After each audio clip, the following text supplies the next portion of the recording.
FearX actually outplayed T1. This one, T1 had it right in their hands, and they just got it fucking, funny enough, like all T1 10 years ago used to do. They had it taken from them. Okay, Summoning Insight, the real Summoning Insight is back now, What obviously. is this, the real? We're 1 year deep. It's the problem. It is the real. Me, man. That's why I gave you the dignity of saying the real with the air quotes. This is technically now the real one because it's unlikely Monty's ever coming back. But obviously, part of me will always think of Monty as the original Summoning Insight, you know, all that jazz. But and in this sense, you think it's a diss to you. I'm actually sort of dissing Nightmare that he was never even on the real Summoning Insight. He was just, you know, we were just on a break, you know. You and I were on a break, you know. So good. No, he was just in the position that, like, you know, 10 years ago, some sheik from the United Arab Emirates would have been if they'd have paid me 10k to fly out and pretend to do an episode of Summoning Insight with them. But he got it for, in fact, he got paid in this analogy, so it's actually even better for him, isn't it? So there you go. I'll be like, yeah, well, listen, whatever you say, Abdul, I'll pretend to be, yeah. Shit, who's our next guest? Frog or something? Listen, no, I'm just painting a picture in your mind. Because actually, people don't know, by the way, that was actually a real thing, but it had to be like 10 years ago. When the money wasn't as big in esports, I know particularly in Dota, that actually happened for real, by the way, you Martin. There's people who lived in like Dubai and stuff who were like not even famous people because there's so many like millionaire oil rich guy people there. There was people where you've never heard of them. They're just the son of some famous businessman who's not even that famous. And they just flew out like the best, like people like RTC and shit to just play for like a weekend in Dota or whatever. Like, and they were paying these guys like 10k a day or something meant like that. So, you know. No, I've heard something similar. Honestly, in League, there was something similar. It's yeah, like, there would have been. It was like offers, like you're gonna pay 30k a month and you have to play in the same team as this random ass dude. That's the other the four guys. The other classic one is that it's that in Counter-Strike or League, he has his own team and he's total shit, but there's 4 people who are like super mercenaries and they have to like carry this motherfucker through the game and pretend like it's all fine that he's like half as good the level of them because he's got all the money and all. Anyway, speaking of people who aren't at the level that they should be, segue into this.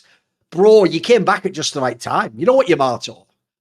I can't tell because on the one hand at Worlds, which we did do, obviously T1 was great, but we're right back in the fucking suffering bag. In fact, I'm going to say this right now.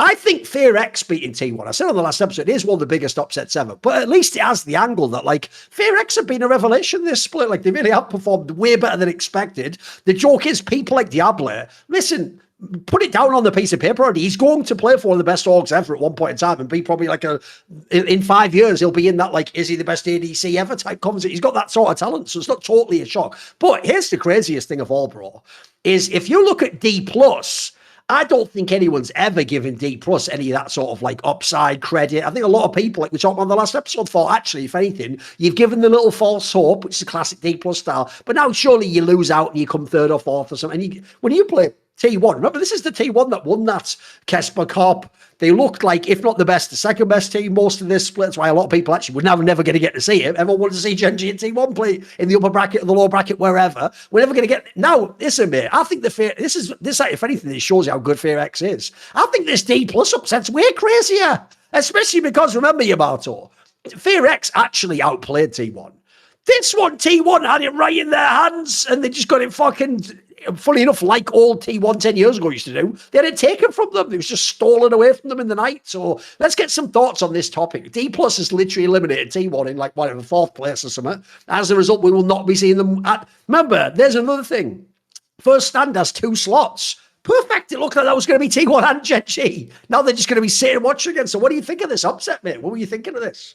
Well, it's borderline that they made the changes to the format just to include them in first stand, you know, somehow, you know, like you can, if you want to be cynical about it. But yeah, absolutely. I think the crazy aspect is like historically it's always been T1 in the first round. They've always kind of looked awful in some cases. Even last year, they went to 5 games with an even weaker Dplus.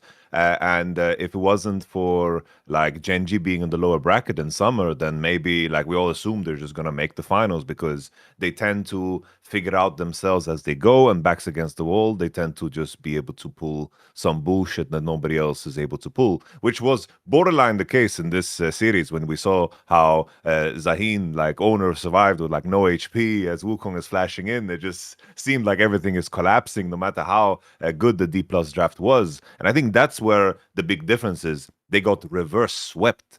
That is unheard of, you know. It's like the one thing of all time, yeah.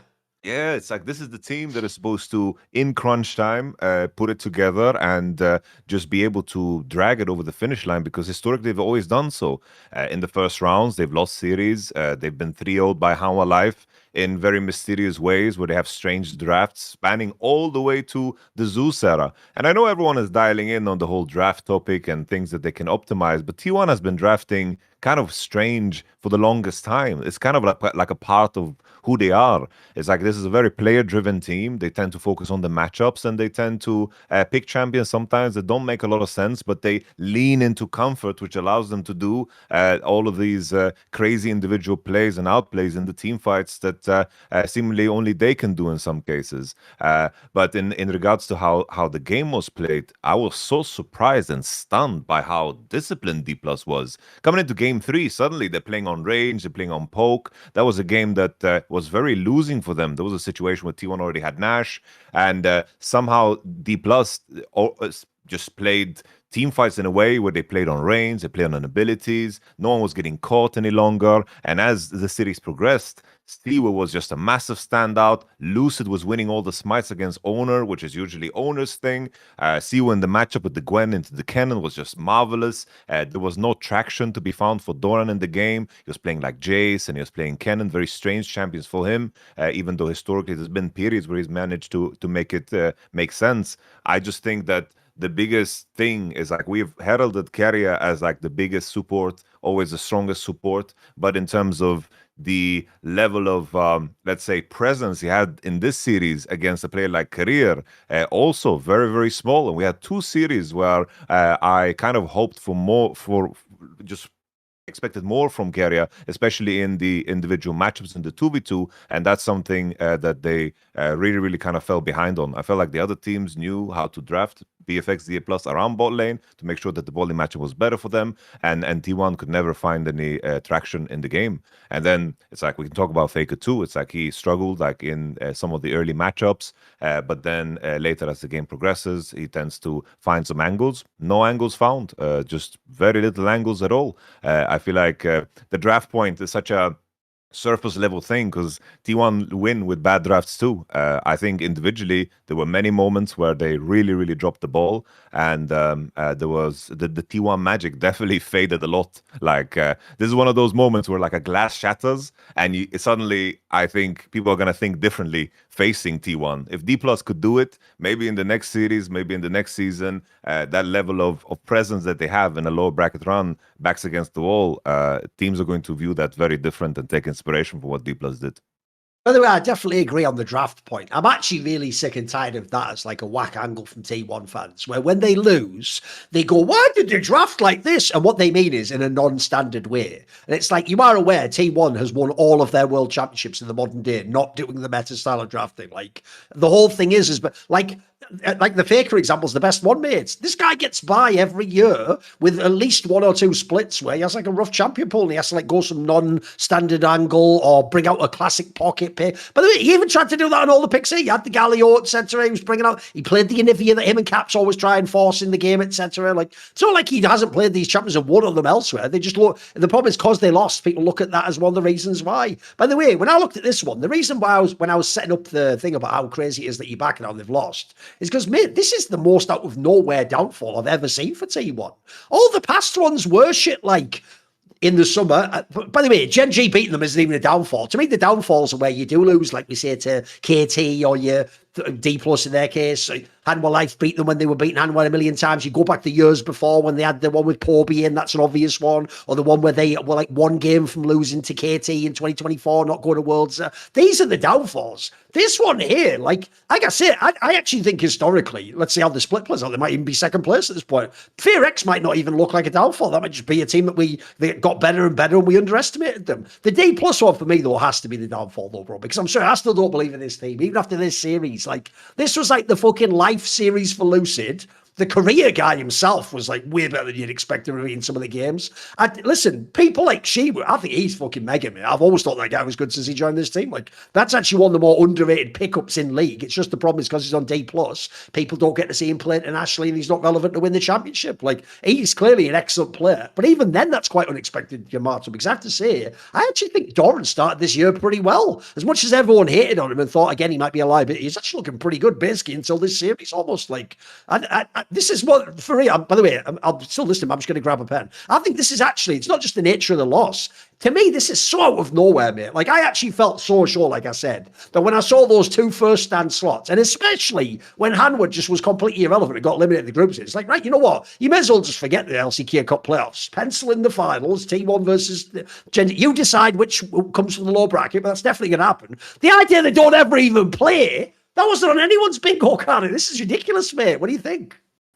No, it's crazy. I think just contextualizing past T1s, there's been far worse versions of T1's regular split performances that have been transformed into something more meaningful in the playoffs. It's like they have come from way worse positions and done way more. Even when so far when they did the road to MSI, that regular split, it's like them losing to HLE there to not qualify was very expected. They lost like series to BFX. Clear was like solo killing. Of course, Mr. Doran, like they just looked out of source completely. We were talking on the show about how they should be playing tanks top, and then suddenly, it all kind of clicked. They figured out how to play carries on the top lane, and then they set it up for success. So they've looked far worse. I thought this split, on Power Spike as well, I said that this is I feel like this is one of the splits where the T1 has had the higher chance,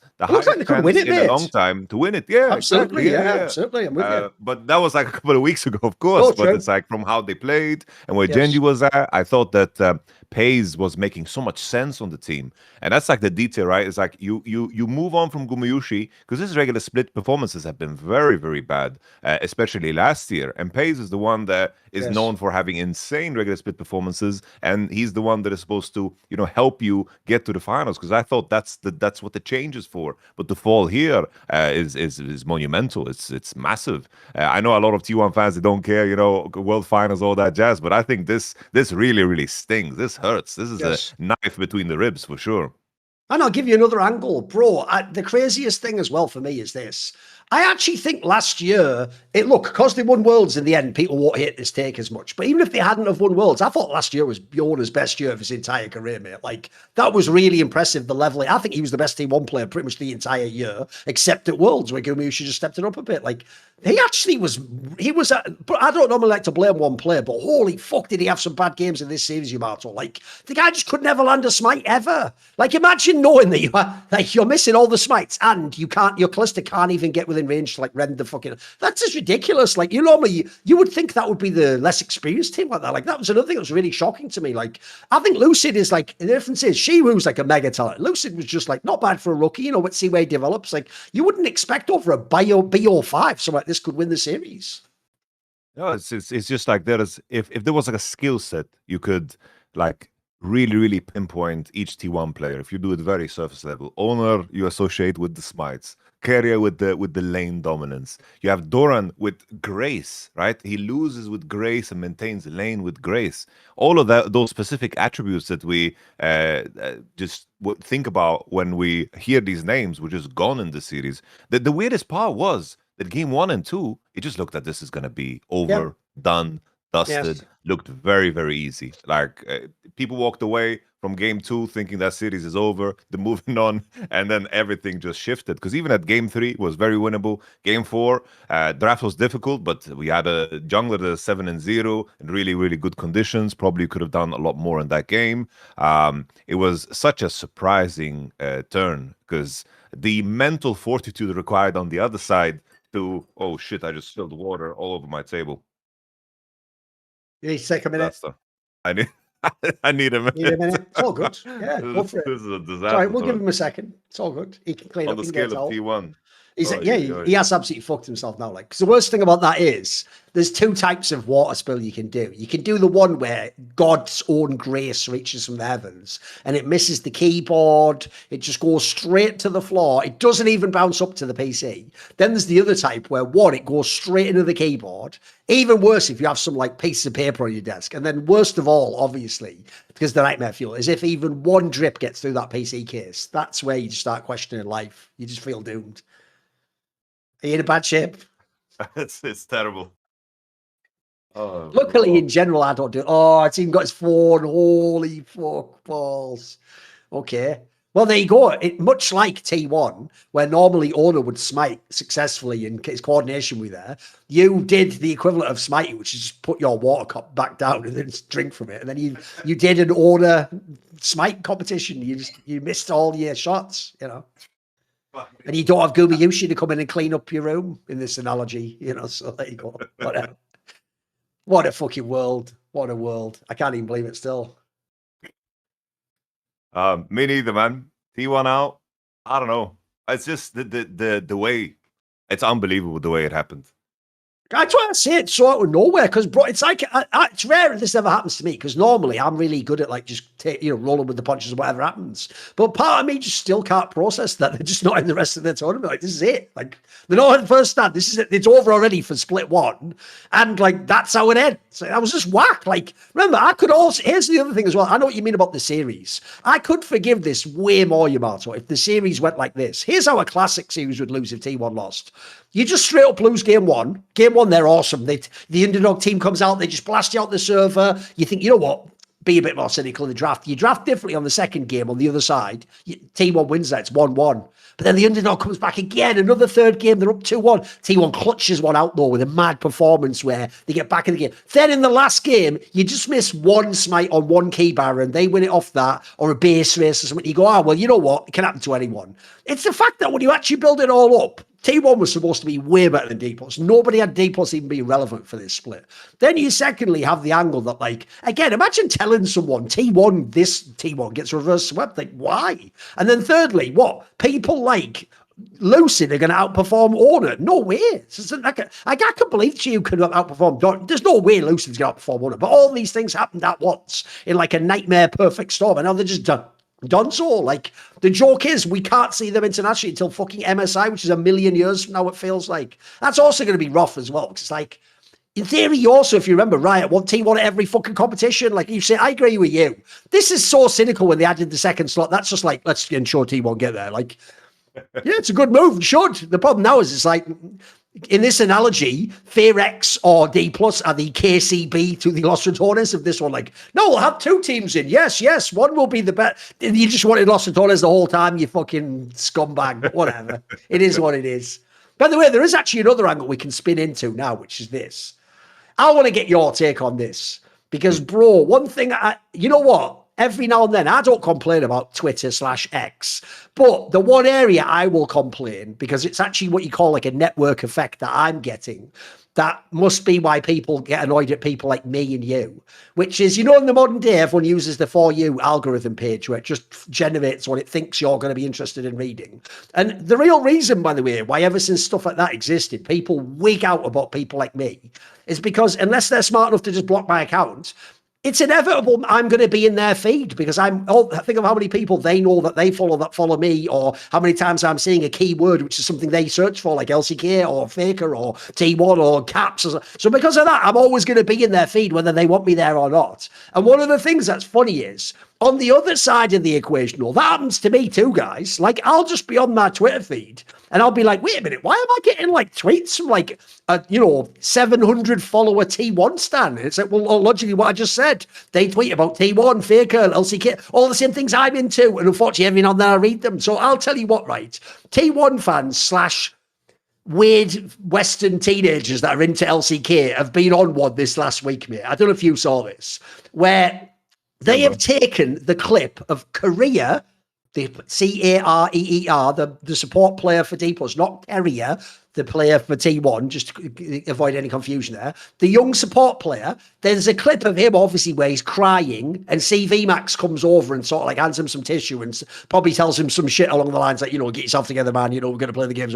Something like that. They've taken this clip, bro, and that combined with Chronicler, out of nowhere, just doing a tweet where he implied, like, leave him alone, man. That's sort of like a fucking vibe almost. And said something about how even in the studio he'd seen that, like, cvMax is like harsh with players. They've taken that, bro, and they've acted like for real. You would think like cvMax was beating his ass or something, bro. The response to these fans, like, they have gone really hard, and they actually think that this proves that, like, cvMax is like, it's one thing if you think he's like a bad drafting coach, they just think he's like an abusive coach. Have you seen this sort of backlash? Because it wasn't just one or two people, it was like seeming like all the fangirls like rallied around this topic, and it was like, which is weird to me, by the way, because they fucking won the match. Like, that's it. That's even one of the weirder parts to me. But what did you think of this? Did you see much of it? I did see what Chronicler said. I thought the timing was kind of strange. Like, if he had witnessed abuse, why didn't it come out like before?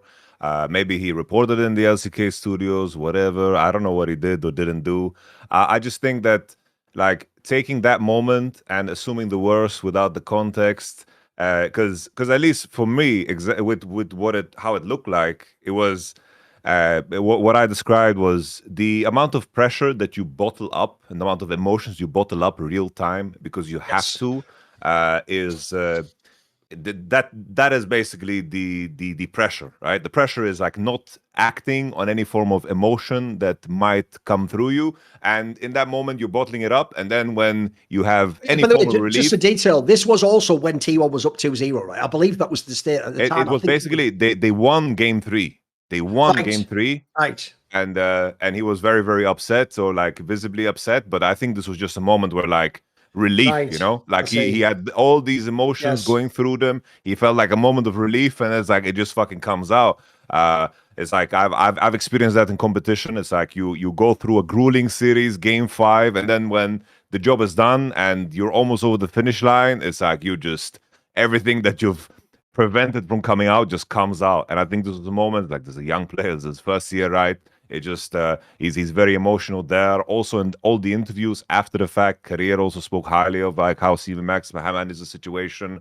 I think the key thing for me, right, it's like, sure, there's been stories of cvMax being abusive in the past, and there's been like strange stories circulating. I don't know the exact details, and I can't confirm all the details of anything that went on. There was like the whole Griffin story. I don't know what the hell happened there either. I understand if someone has the inclination, but to assume always the worst thing, because in the end, it's like, I think culturally in Korea, like, I have heard stories from many, many different coaches that have won the World Championship that are very, very harsh. And in many contexts, people would think that they are abusive, right? If you are in a different culture, like Korea is a pressure culture in every sense of the word, whether it's studies or any form of work, the pressure is on you on a whole nother level. And the same thing, I think, in terms of coaching. Like, I've heard many stories. I'm not going to mention names, but that's a story that I always hear. It's like, when I ask, it's like, oh, how did he work? It's like, oh,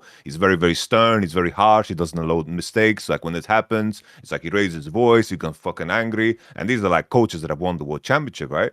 And the stories that have bled out are the ones about cvMax, but I think the stories about this in regards to many different coaches.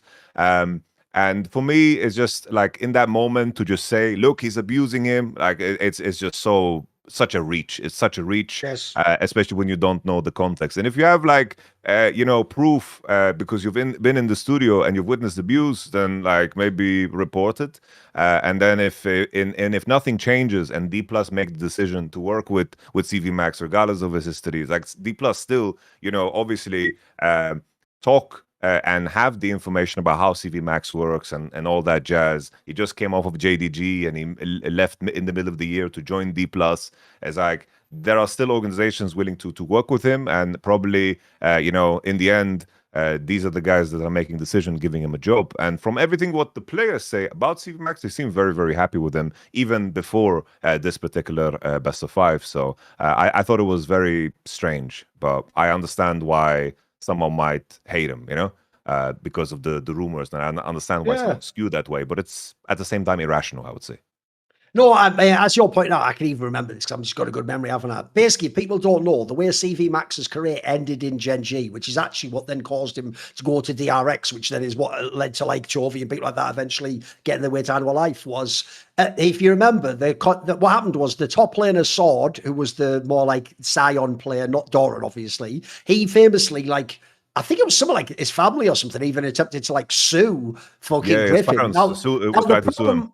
the problem with that topic is the following. One, it's a he said, she said thing. Like Sword says that like cvMax was too harsh and even like, grabbed his shoulder or his neck or something while he was like being harsh with him. The problem is on the other side, cvMax said he didn't do that. That was exaggerated and he just like, had like a argument with him or something. Now, what muddies the water even more about this story, and this is never mentioned, bro, is think about what I just said there where I had to clarify this was Sword, not Doran. That's one of the problems, Yamato. This is the era when it was implied that maybe Doran was going to be the starter. And so some people even suggested to me behind the scenes, put it this way, that might have been Sword's sort of revenge on cvMax for the idea he was going to be like sidelined from the team. Or because remember, when they were at their peak, Sword was the player, but that was in a very limited meta. He used to play like the weak side Scion every game and stuff like that because the rest of the team were all studs, weren't they? So unfortunately, I feel like you'll never get to the bottom of that one anyway, because thus far, at least, not enough other teammates have ever come out and said anything. And I'll even say, as much as there was other stories other people didn't like cvMax in Griffin, since then they've done the thing, which is also, by the way, a problem with people who are abusers. Because if people don't know, I can tell you from knowing like women who've been abused in relationships, for example, it's not as simple as how like men see the world. Like I'll give you an example. If I was young and I was 19 and you told me a story that someone was abused by someone in a relationship, but then they stayed in the relationship with them for 6 months and maybe even got engaged, I would think that was like an argument against the idea they were ever abused. It's like, well, why would you ever do that? Well, no, because unfortunately, different sorts of people have different perspectives. And for example, sometimes at the time they rationalize that it's not abuse or like I deserved it, or or even worse, weird things like they like other parts of the person's personality. So they go, I can just ignore that. He'll get over it. It'll be better. So I will say it is complicated, that whole topic, and it's hard to know who's done what. But put it this way, as I was alluding to before, I've also heard that since then, some of the Griffin players are on good terms with him and even reached out to him during his other sort of adventures around the world and told him you're a good coach or you are harsh, but I wanted to be coached harshly, etc. On the actual, there's two aspects to this for me, which is the real part about Korea, the player,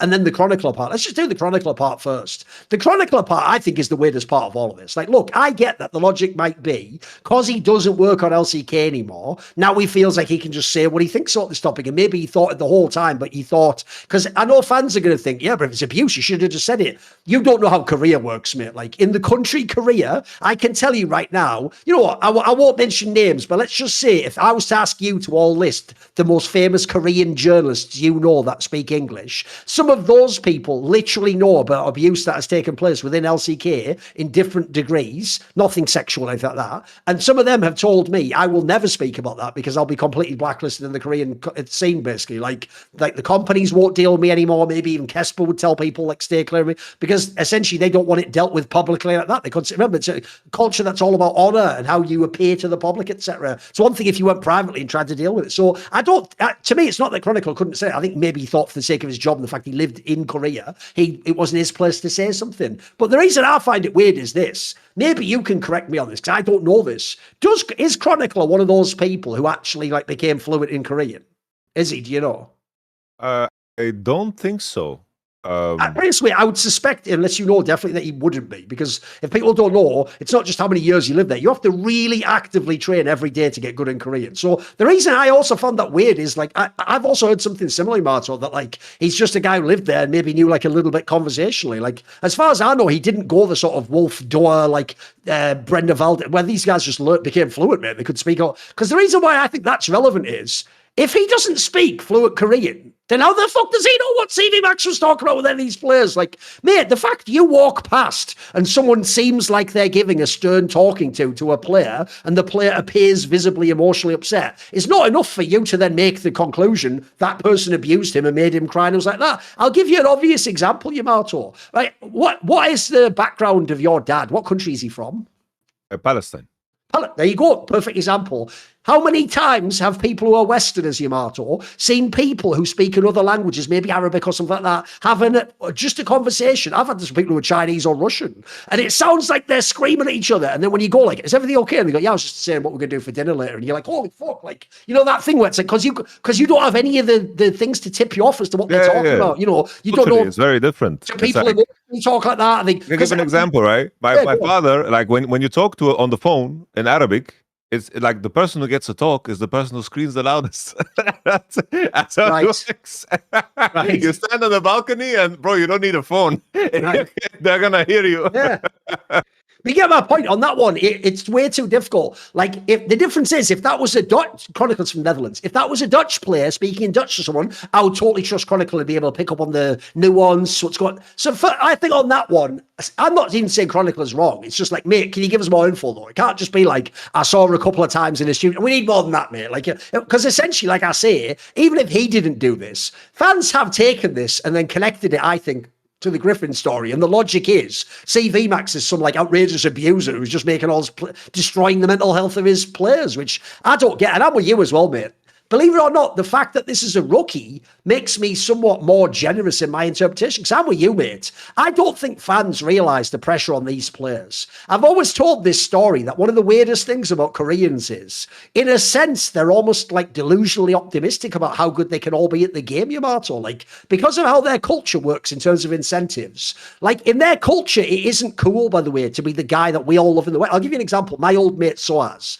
Bro, I almost myself used to think it was gangster. That I knew this guy was out on Friday night partying. Hey, how you doing, baby? And then on Saturday, he'll beat your ass in the fucking best of three and he'll make the final of ULCS anyway. That's cool in the West. By the way, in Korea, you're a failure if you do that, mate. You could have been the absolute best every game and you could have never ever let your team and your teammates down and your fans. Like, why didn't you just dominate every match? So, unfortunately, they have a sense. Even this guy, the least famous player in the server, has a perception from his org and of like, you're supposed to win this match. You're supposed to beat T1. We've all practiced so hard for this moment. And if we do it now, all of our dreams come true, all the things we all hoped for. And this is T1, bro. This is massive. So I could imagine, like you say, it might not have even been anything like cvMax said. This guy might have just for real, just the floodgates open when the game ended of like the pressure just seeping out of his body. I mean, think about this. If you were down 0-2, as we've been talking about, mate, no one comes back against T1 from down 0-2. At that point, the series is over even if you win a game or two. Like, it's going to feel like some Sisyphean task where you're never going to be able to get the boulder up the hill. It's just going to keep rolling down again over and over.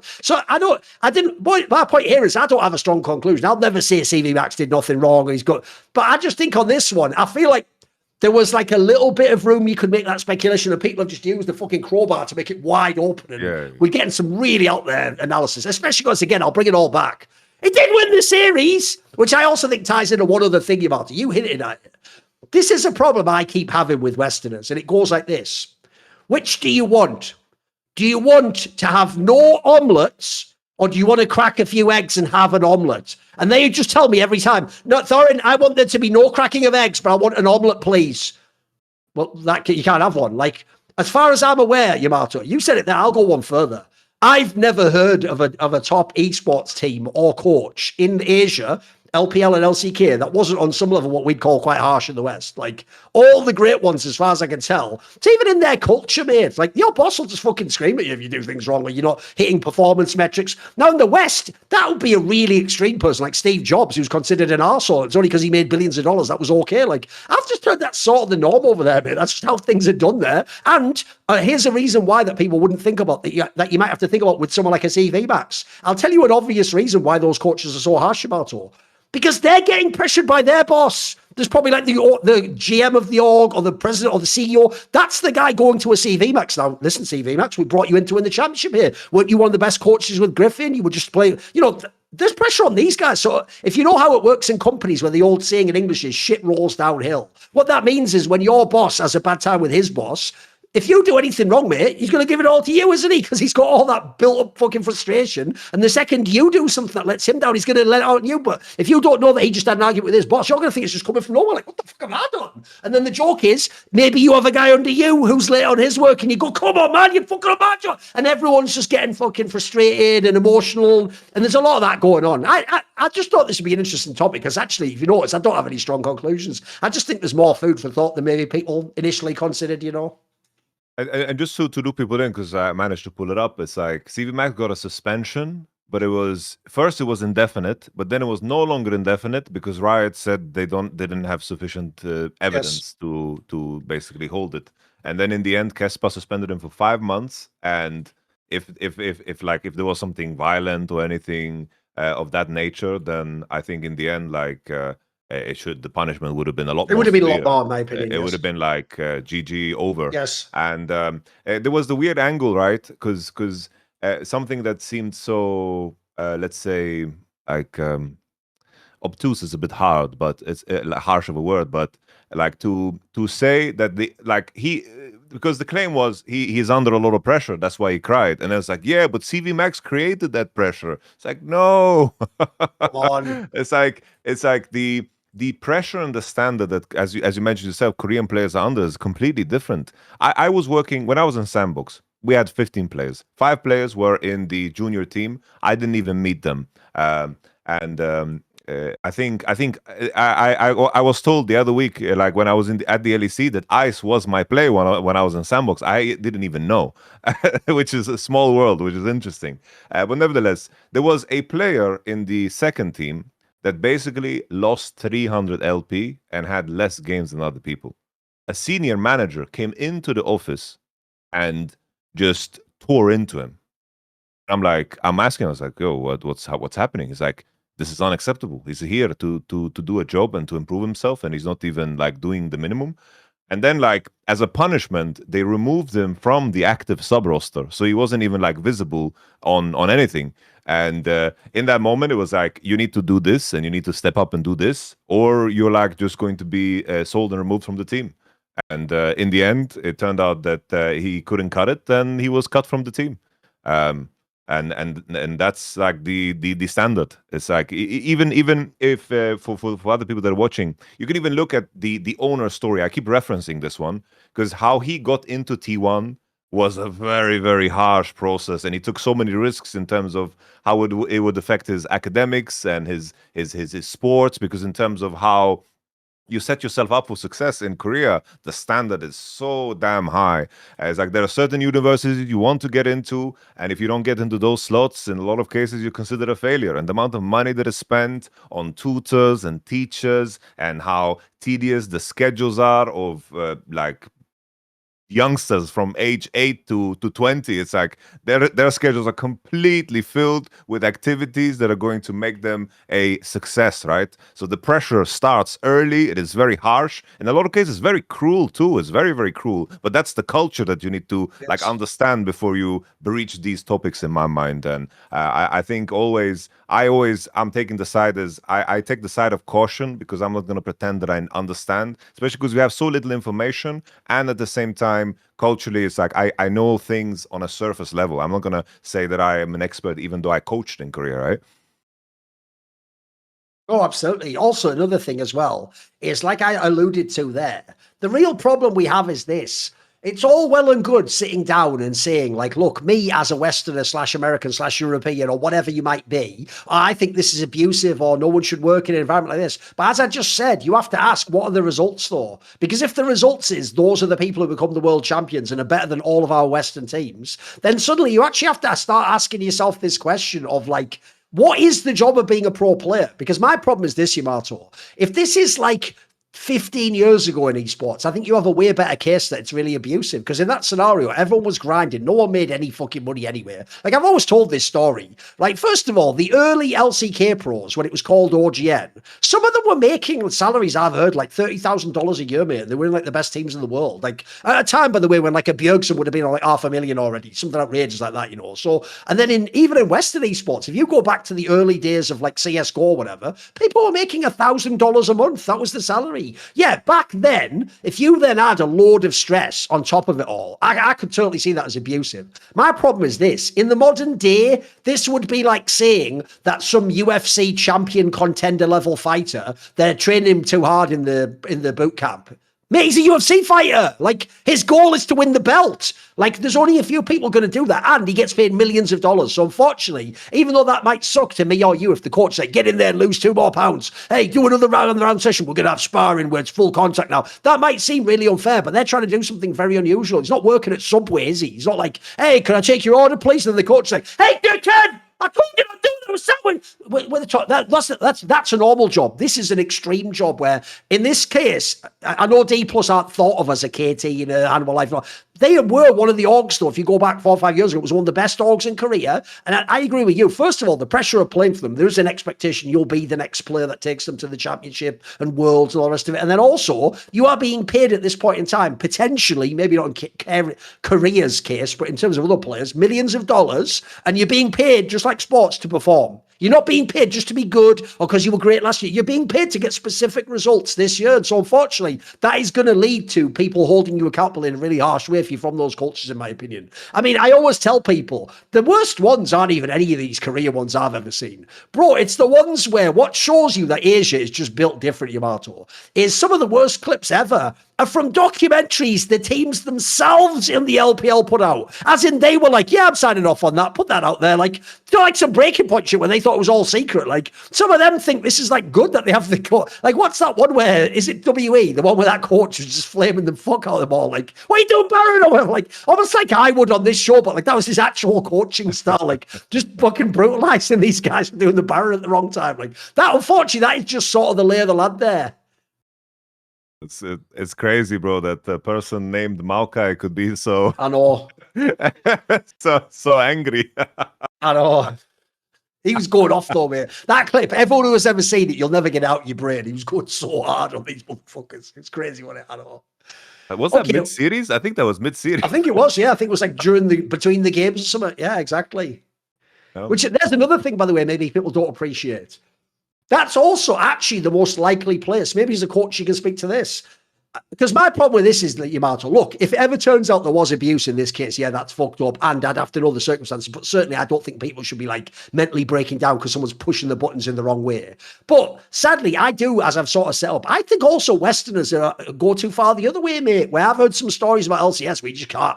You can't discipline some of these players, mate. They'll be like little brats to you, or they'll go behind your back, or they'll be passive aggressive, and then there's a sense almost like you are just a glorified demo analyst as their coach. So you're just giving them, you're almost like the fucking tool tips guy. Like, I suggest you do this, and they're like, I don't give a fuck, mate. And they click the X and just do whatever they want in Microsoft Word in this analogy. Like, because my problem is I feel like people go too far the other way in that sense too. Whereas, as you say, mate, mid-series is the most likely time an argument like this would happen because you're trying to fix something really quickly or get someone in the right frame of mind because you want to play the rest of the series and still win. Like the result is still in the balance. I would have thought it's more logical. That's when you'd have some sort of a conflict, you know. No, it's like in my experience, it's like I think always from a coach's perspective, you deploy emotions based on necessity because like different people are going to react very differently. Depending on circumstances. Some people need like a level of harshness and some people need a level of softness. And usually the balance is, creating a team environment, especially in the West, where there is room for everyone to be themselves. Because especially in Europe, you work with so many different nationalities. So culturally, everyone's coming from so different backgrounds. And the way they got to the point where they are at is so different. While in Korea, like everyone's path to pro is rather similar, with the outlier being Pays having a tutor already at early age, to become a pro. But the path to pro is very similar there in Korea. While in obviously in Europe, I always make the same example with Vitality. It's like you have one Portuguese, one Italian, one French. It's the beginning of a joke, like it's just everyone was very, very different. Everyone passionate on different levels, and people had very different needs. And usually the balance is for people to trust each other in doing things that if the other person would do, things would fall apart, but they need to do that in order to perform. And then it's like the balancing act to make sure that trust remains, because some people need to grind super hard, some people need to play less, some people need to take breaks, some people need to, after scrims, just to go for 1 hour walk and eat some shitty food to perform. Like in the short term, the balancing act is making sure that, everyone kind of functions there. But then my job as a coach is understanding which buttons to press depending on the person that I'm working with. And there's been mid-series moments where like I've had to like calm people down. There's been very few moments where I had to like raise the adrenaline because I didn't feel the urgency from my players. That has definitely happens. Like they played one game and then it's like they weren't really in the game, and then it's like you have to take the actions, kind of raise the adrenaline and you know, talk louder and to bring like a booming voice so they feel like the urgency. And I hit the table just to raise the heart rate. But it's all very, very intentional. It's like I would never do it just out of, oh, this is how I feel now and I'm gonna do it. It's more like, oh, I think they fucking need this and I need to push this button, because I always left my emotions that I needed to act upon. I waited till home, you know, when I was alone, because there's no room for that as a coach. I also think people maybe don't realize in Western sports, you often only ever hear the good stories of when coaching worked. And so you get a perception of people that's maybe, I'll give you an example. There are a million amazing stories about Jose Mourinho, like famously, like it's like, for example, he had like a soft spot for African players when other people didn't, etc. He has, there's a load of people that have been like, you know, they haven't quite made it to the top, but he's like taking them under the wing and being like, you know, you're actually a way better player than people realize. I'm going to like make you a star player in my team and stuff. But what people don't know, mate, is there's the stories the other way too. Like I forget the name of this player. I think it was like a Turkish player when he was at Chelsea or something. There was a player who just flat out said Mourinho basically didn't want me in the team, and he used to just tell me all the time, and even WhatsApp message me like, quit the team, just leave, just do us both a favor and leave. Like mad shit like that, you'd think of what? But the point is, the guy, he had a different method for each. But in that case, unfortunately, maybe he knew there was no relationship to have with that person. That person doesn't fit his style. So yeah, he was very harsh with that person. Meanwhile, some other people, it sounds like he's been like almost like a father figure, like super lovely to them. And maybe certain people he created like emotional safe area for them so they didn't have to worry. But again, notice it's all going to be individualistic to the player. In fact, I even think that's a part of coaching a lot of people misunderstand, is you don't coach every player the same way. That you'd be, by the way, you'd be a bad coach even if the way was a good way generally, because for some player that wouldn't fit their temperament, their style. As you're saying, by the way, another reason why in this case, if I don't know the language or the circumstances, I can't really judge, is because like you're saying, mate, I don't know who this guy is. There are certain players where unironically, they might actually ask you to coach them harshly and push their buttons and figure out how to sort of get a bit more out of them, you know. There are other players where you treat them with kid gloves, you know, you can't say anything that could affect their mental state. They'll make them completely like fucking tilt and go internal boom, etc. So you'd have to really know the circumstances. Anyway, on the other end of the equation, the problem is, after all the hype of that FearX game, bro, GenG's too good. They're just too good, mate. They're in the final again for the billionth time in a row. They're in the final of the LCK. Like, what do you think about this victory over FearX in the upper bracket? I just, you know, GenG is working with so much data as well. You know, they saw all the tricks and they saw all the developments and the angles that BFX won out on. And GenG is just such a tough team to qualify against because, you know, the one time Keen underperforms, turns out he's like very ill. Like it's just ridiculous at this point. They have such a range, and Chovy with a now is this guy just superhuman? Like, you're allowed to have one bad game. It's like, yeah, I was actually ill. Like, fucking hell, I thought you were just having an off day. What is this? It's like he actually can't physically be bad if he's at normal health. He was relatable, you know, for one moment. Exactly. Fucking Keen. And then Chovy as well had a very quiet regular split. That's why I thought T1 had an opening. True. And it's like Chovy just, oh, Keen, you're sick? Okay. I got you. Here's let's break some records. Yes. Break some damn records. They just seem unbeatable. I would be so surprised if they don't win first stand. I would be so surprised if they don't win MSI even. That's how far ahead. That's how much belief I have in GenG. In this time frame, I don't see anyone be able to touch them at all. Like it's not a thing. And something we didn't mention, like I wanted to just mention, is like the fact that T1 didn't make it to the finals when HLE is this bad. Like maybe next split HLE is good, you know? Maybe they figured this shit out. Maybe this break is healthy for them. They didn't play League for 3 months. Maybe they come back and they're good, and then suddenly don't get a chance like this again. Without HLE being in the running, T1 out of the running, Dplus, BFX, very impressive in their own right. Obviously, there is a lot of pride to take in being in the top 3 as these two teams. It's a massive victory with where they started off as, but they are not beating GenG. It's just not happening, and I think that BFX series showed exactly why. Also, this is why, if you're a fan, it's one thing if you're memeing, but if you're serious, you're the one I'm talking about now. If you're the fan that does that thing every year when a player leaves T1, where when Hanwha Life comes 10th place, you go, aha, Goomer, you thought you were a good player on your own, but it was T1 all along. Well, then how's T1 doing now, dickhead? How's it going now with T1? But was it because Guma Yunfi left that you just came fourth? But no, it isn't. That was irrelevant, wasn't it? That's a fucking whack angle. As I say, it's one thing if you do it as a meme. I get people do that just to be like, they think that's banter or whatever. But if you actually thought that, you are just a moron. Like, if anything, Piers is better than Guma Yushi. It's just this squad didn't work in this one fucking big match. I don't even hate on the FearX one as much. I actually thought that one was a great game by FearX. Like, I think they actually showed us a level we haven't seen before. Okay, by the way, I definitely agree on the GenG one. At this point in time, as of right now, I'm watching the LPL, all the matches, mate. I'm sorry, as of right now, just for the sake of saving ourselves time, just temporarily put GenG on the trophy of first stand. If they lose, we'll take it off. It'll be quicker to just figure it out if they lose, and we'll take it off at that point. Because at this point, they're winning first stand, mate. Like, there's no one left. The joke is T1 was my main rival for them, mate, and they're not going to be there. That was the team that had the chance to be better than them right now, but it's too late now. And there's no, I'm sorry, FearX and fucking Dplus aren't winning first stand. That isn't happening. Not I don't want to be that guy who says nothing can ever happen, but honestly, just get a bulk deal on the guy who inscribes the name. Just do it on the first stand trophy, the LCK Cup, and get him to do the MSI trophy too. Why not? I don't know if LCK is going to have a finals in spring. Who knows? I didn't look up the format, so maybe that it doesn't need to inscribe the ticket. That's. By the way, along those lines, though, there is one last topic about GenG, which I'll just bring up, which is this. Bro, unironically, at this point in time, whatever it is that they do within GenG domestically in LCK has to be studied, mate. These guys are the fucking masters of getting to the peak level every fucking split, seemingly. Their ability, whether it's at the beginning or at the end, or sometimes just the whole time, their ability to get to what looks like 10 out of 10 League of Legends is fucking scary, mate. It's actually nuts how often this team's done this. It's freaky. It's so strange because I just don't see what the flaw is with Chovy and Keen specifically. Maybe, Duro, Ruler, on occasion, Ruler gets caught on midway, but that's a part of the game. But it's with Chovy and Keen in terms of how they just manage side lane and how they lane on everything. It's what don't they play? Yes. There's nothing that they don't play. It's carries, Keen is the best in the world at that. Tanks, he's the best in the world at that. How is that fair?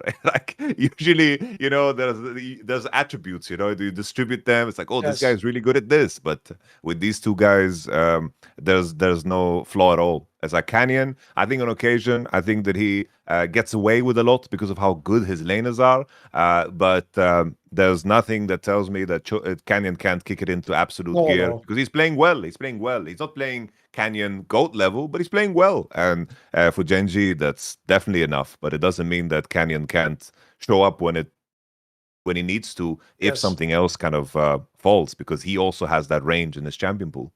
No, the funny thing is, even though if someone like Chovy never wins Worlds, people will look back, especially on this roster, and they'll be very harsh to him. They'll be like, bro, you had the GOAT jungler and all that. Here's the difference. I actually think, here's my hot take for you. Mate, if anything, it's Canyon that has way more benefit from playing with Chovy these last few years than it has been the other way around, mate. You could argue, if Canyon played like this when he was in D+, he would be considered semi-washed at this point in his career. I think people would be hating on this guy. Think of someone like Scout when he was in the LPL and now in the LCK when he's not that good anymore. But the problem is because he's been on the best team in Korea for years now, and as we say, it's like you said there, Yamato, this is why good luck beating GenG without the pressure of Worlds. Because you actually have to hope both Keen and Chovy play some part at the same time, which, first of all, they barely ever do that anyway. The idea they're both going to do the same, it's just the odds are just so incredibly small. And then on top of that, by the way, even if that happens, you have to still execute and win the game. You have to win 3 out of 5 games. It just feels impossible. It's why here's the thing I'll say to T1 fans. I think the one area T1 fans, whether it was accidental or not, are right, is Worlds is a different kettle of fish. Even though I think the highest level of play is actually LCK finals, because I think there's not the same pressure that makes people lose their minds. They're still playing at high level match. The problem is, there are two types of play, in my opinion. When you have the more general regular season play like this, I do think GenG, the analysts are right. They are playing the best League of Legends maybe ever. It's like you can look at it and say that is almost flawless League of Legends. But that is very different from what it takes to win Worlds. Worlds seems way more like, if you think of like round 5 in a championship UFC fight, where it's like, mate, all the strategy's out the window, you're just hanging in there, you're trying to score points when you can, you're going for broke if you're losing. It's a different sort of a vibe to win with. So people feel like either we're supposed to say the world's wins at T1 are just flukes, so ignore the rest of it. Or you're supposed to say, like, oh, well, who cares about the regular season? That's right. No, both of them in their own way are a different type of feat for me. Like, what's impressive about this is, as I say, the consistency is impossible, bro. I don't know how they do it. Like, it feels like this GenG core, especially if we go back a few years, it feels like, for real, they've had about, like, 3 bad weeks in, like, 4 years. It's fucking impossible. Like, that's one of the reasons why I understand to a fan, until Trophy wins Worlds, he can never be the GOAT. But if you notice, if you listen carefully to people like Dom and other experts, you can get nearly all of them to say the following, man, Yamato, which is, I've never seen a player play at this level as consistently as Trophy, which is sort of secretly like saying he could be the GOAT, except he doesn't have Worlds, isn't it? Like, I think the joke is, I think Worlds is the only thing keeping Trophy from people saying he's the best player ever, mate. I agree. Yeah, I think definitely in the modern era, like Worlds is just such a logistical nightmare, and I think that's the main challenge. You get to practice less, scrim less. You have to do media. You're in new setups every week, and leading up even to the World Finals, you don't have anyone to scrim in a lot of cases, and that's very new water in comparison to the steadiness of an LCK schedule, where you have set practice days, set solo queue days. You are in Korean solo queue. You're in your environment and thriving in that situation, where when you're at the World Championship, you really need to trust your gut with almost no data at all in terms of which directions you want to go in regards to draft, which requires so much courage to, in a moment, be able. I know Owner ran it down, but he slammed the Mundo and they played Ashe and Seraphine ahead of other people to pivot when they won the World Championship, like Billy and T1 when they met in the finals. In their runs to the finals, both of them did the same kind of gut call, in the sense that everyone's playing Ahri, and then people slamming Sylas into it, but everyone prepped blind pick Ahri and had no answer into Ahri, but the players that slammed Sylas were just people that just, oh, I didn't practice Sylas, but I'm just going to pick it here. We have to try something different. And then it worked out. And then the evolution was Galio into Sylas. But you need to have courage to do that in that moment, because some players are going to choose to hold on to what they practice, but they're working with so limited data in a meta that shifts very fast and rapidly in the tournament, because you see these clusters happen. Same thing for Weibo Gaming when they were in the finals against T1. Weibo Gaming won on the other side because they were willing to play the range supports that no one else was willing to play when they saw that happening on the other side of the bracket. And that takes guts and takes courage, and JDG tried to do the same, and they just fell short against T1 when they tried to catch up to that meta. So that's just the risk and danger. There's nothing that is established, while the LCK bleeds into each other. It's like you play games, and you scrim against the same opponents that you eventually play against, so you have a lot more information to work with. So it's very easy to sharpen your blades and just be precise and stab right in the heart if need be. But this year, once again, it's like Fearless. The one thing I want to add is, like, it's very obvious that Riot is very light in terms of how they patch things. So a lot of champions are relevant for longer. So with Fearless in mind, that was the biggest, fall off, if anything. The fact that Fearless was in place, meta was the same, there was no shifts at all. GenG losing the KT the way they did. Regardless of how much we will praise Chovy, that is still going to be like a major red flag in the career of Chovy, because this is the roster to win everything with. One last thing, actually, on the T1 thing. I will myself now assume the disguise of a Twitter rage baiter, because if you're the T1 fan last year that was like, this is abuse that Gumayushi doesn't get to start for T1, and then this year you're like, Guma, you thought well, in that case, logically Smash was the best one in T1 all along. There you go. If you were going based on results, Smash was more important than Faker, Guma, Carrier, Owner, and then shut the fuck up. Exactly. That's how your shit logic works. Exactly. I'm beating you with your own fucking sword. Not in the cvMax abusive sense, obviously.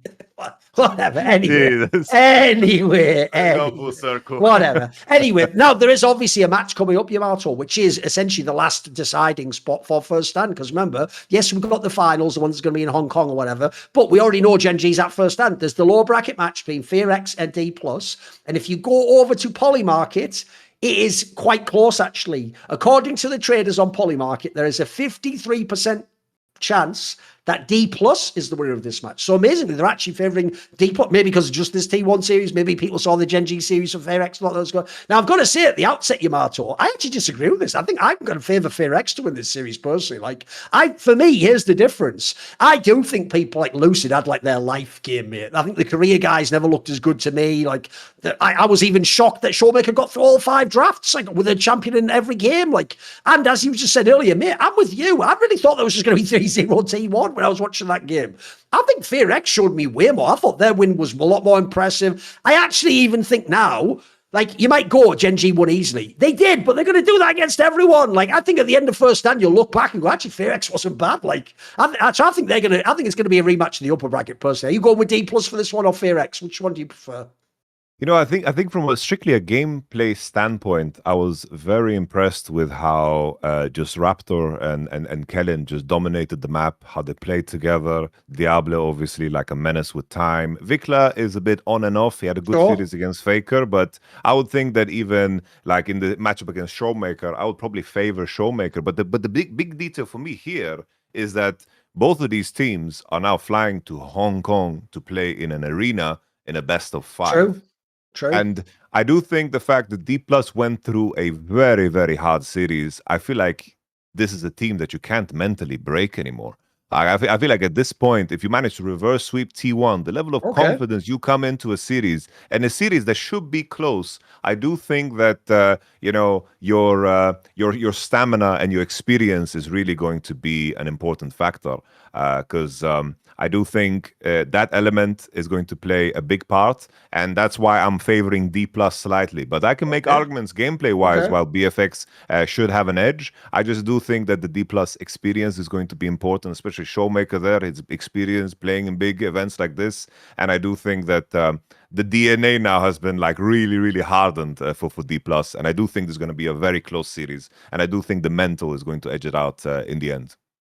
I have to say as well, I am also really interested because obviously whichever one of these teams makes it to first stand was a surprise. So one thing I'm actually really interested, look, I don't think these teams outside of GenG can win, but I'll tell you what I am interested to. I want to see someone like Dplus or FearX go against Cloud9, G2. They're the fucking matches I want to see, mate, because I actually think, as I've always had the suspicion of, it's just my boy LS used to be right back in the day. He used to just pick the most extreme hot take version. You know, his take was always that if you actually had them, not like G2 gets to join LCK for real and play a whole split, but as in if they just played tomorrow, he always thought that like even the best Western team would lose to like the 5th best LCK team, basically. And that actually we were all slightly underrating the fact that like the 5th best LCK team doesn't get to go to Worlds, for example, whereas the Western team does. That's why, even though part of me, like, I would have rather it was just T1 and GenG for the blockbuster marquee names, part of me also now gets to answer the question of, like, what happens if it's FearX against G2? I've got to say right now, I would still take FearX to win. I think what they've shown me so far is pretty fucking impressive. So it will kind of be cool to get a temperature check on the regions in that sense.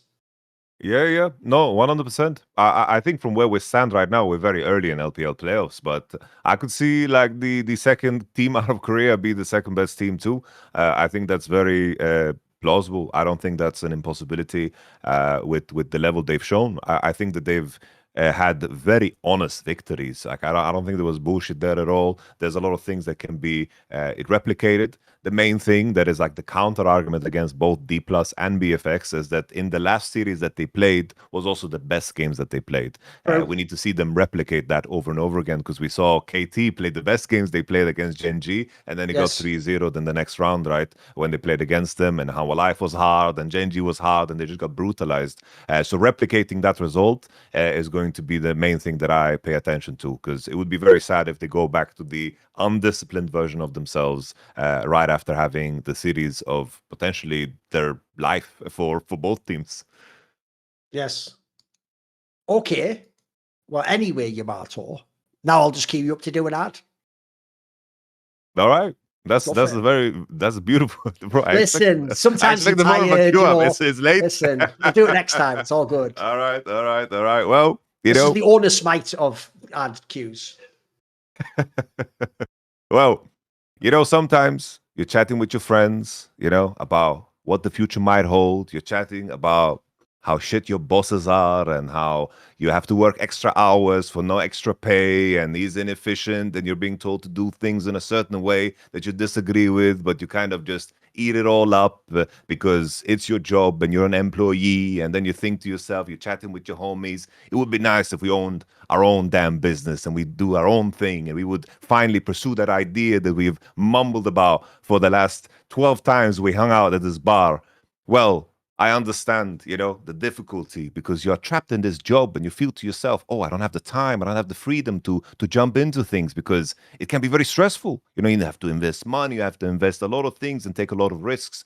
Well, with Shopify, the risks are very, very limited. They are experts at making sure that uncertainty is answered with massive, massive tools that just come at your hands with such a simple press of a button. You can just open up a shop and suddenly you can accelerate your efficiency. Whether you're uploading new products or trying improving existing ones, you can, of course, use any of the tools that are built into Shopify. That can be, these specific tools that make sure that you use the right keywords so they end up in search words. This is very important because now the marketplace, to make your own shop and to sell things, you need to really, really stand out. So you need to optimize, and that's something Shopify can do. You need to also stand out in terms of the design. Shopify has built-in tools to make sure that it is as simple as possible to design your website, whether you are super talented in coding or if you don't know anything at all about it like I do. You can just drag and drop and just make it look pretty. You can even throw in like keywords of how you want it to be. Then the AI tools are going to present you with the design that you can, of course, change however you want. If you ever get stuck, Shopify always offers 24/7 award-winning customer support, which is, of course, amazing. I think that's super important. And then, of course, there is this iconic purple shop pay button that's used by millions of businesses around the world. And that is why, of course, Shopify is just best at converting checkout. You have to convert more customers to sell and buy things at checkout. They are experts at it. It helps, of course, conversions, meaning less carts going abandoned and more sales for you. So what the hell are you waiting for? Make sure that you have that freedom and pursue that business idea through Shopify. It's time to turn those what ifs into cash money, cha-ching. And then, of course, do that with Shopify today. Sign up for your $1 per month trial today. $1 is crazy. Well, what's the risk? $1 trial today at shopify.com/summoning. That is, go to shopify.com/summoning. I'll spell it out. shopify.com/summoning. Cash money, baby. Pursue it today because that's where freedom is in a capitalist society. It's the way at the end you put that like weird spin on it, like capitalism costs. But anyway, whatever. No, money is freedom, isn't it? It is. Yeah. No, what people don't realize is, that famous thing that people love to say, like, money doesn't buy happiness. It's like, no, but it can set up the circumstances where it becomes easier to acquire happiness and peace of mind and things like that. Yeah. It's a goddamn trampoline to jump to. Absolutely. Happiness, the floor of happiness. Yes. Yeah, so even though there is some wisdom in that saying, I think people take it almost like a rule, like it doesn't make you happy. It's like, no, but it's not like it's not having the money that makes you happy, is it? So again, the point is just like, what is the value anyway? Let's talk about LEC, mate, because here's the thing. Let's just start with, I'll tell you where we'll start. We'll just start with that KCG2 series, bro. I have to admit, I'll the meme like fell for it again award. I fell for it, mate. I actually just thought KC was just going to sweep this whole playoffs, mate. Like, they looked so good in the BO1s. They've got, by the way, if you think about it, you can argue, like, the two best players in the league are on their team. Like, Canna and Busio are probably the best players in the regular split. Like, they look fucking sick. So the fact that not only did they not win, G2 looked really good at this, mate. Like, for whatever, I don't know how they do it. I was saying earlier about GenG. The equivalent is G2. These guys can also just do anything in a regular season and then just get it together in the playoffs. It's impossible how they're doing this. Like, because I want you to talk to that side, Yamato. Because, you know, when fans hear this idea of like, oh, they're trying to peak for the playoffs, or, you know, oh, they don't, you know, remember even on the super team in G2, they used to claim, oh, we don't take it too seriously the first few weeks of regular season, you know, and then we sort of like set expectations that it's all well and good saying that. Like 99% of coaches and players will never even be in the position they could do that. Like that would be a ludicrous idea. So can you just talk to that first? Like, can you, how do you even conceive that they do this, Yamato? Like, for real, this was the worst one. This one, they looked like at the end of those BO1s, they genuinely had no shot to win the LEC. Now, people are going to say that there's fucking clear favourites. How did they do it? I think the main thing is when people make that claim, right? It's like, oh, you're scaling to later. I think the main thing is as you're figuring out what champions you need to play and how to play the matchups, to still have the capacity to maintain like fortitude and stamina in terms of how you approach practice, and at the same time being able to focus on the right ideas while other things are falling into place. Because as much as I don't like talking about the T1 draft topic, G2's read in the early season was very rough. We played against them in scrims, and I would say in scrims they were super sharp in terms of what ideas they were operating under. Their flaws always happened, whether it was in lane phase or in the draft phase, because for the longest time they were playing very strange top lane champions. They were blind picking tanks. Coming into playoffs, suddenly they win against KC playing Gwen and Rumble. So that was a massive payoff of like a time investment and practice, where finally they're not playing Lee Sin top anymore into Rumble. There was a lot of cases of very strange drafts in BO1s. Even against us, they had a very strange pairing with the Lulu and the Rumble and the Rise, which eventually they won again with they won with against KC, but it was a very strange pairing, and they ran into, of course, our Anivia counter that we had prepared. But with time, I think that G2, at least from what I perceived, especially looking at how they played in-game, there were very high-level ideas there. I was very sold on that MCoy and G2 would scale into the playoffs the best, because the things that they needed to solve seemed a lot easier than reaching new highs and new peaks on the macro level and how jungle and support the mid play together from the other teams. KC, I think they hit the ground running because they had a decent read on the meta, and I think individually they were also playing their matchup super well. So they just qualified into games.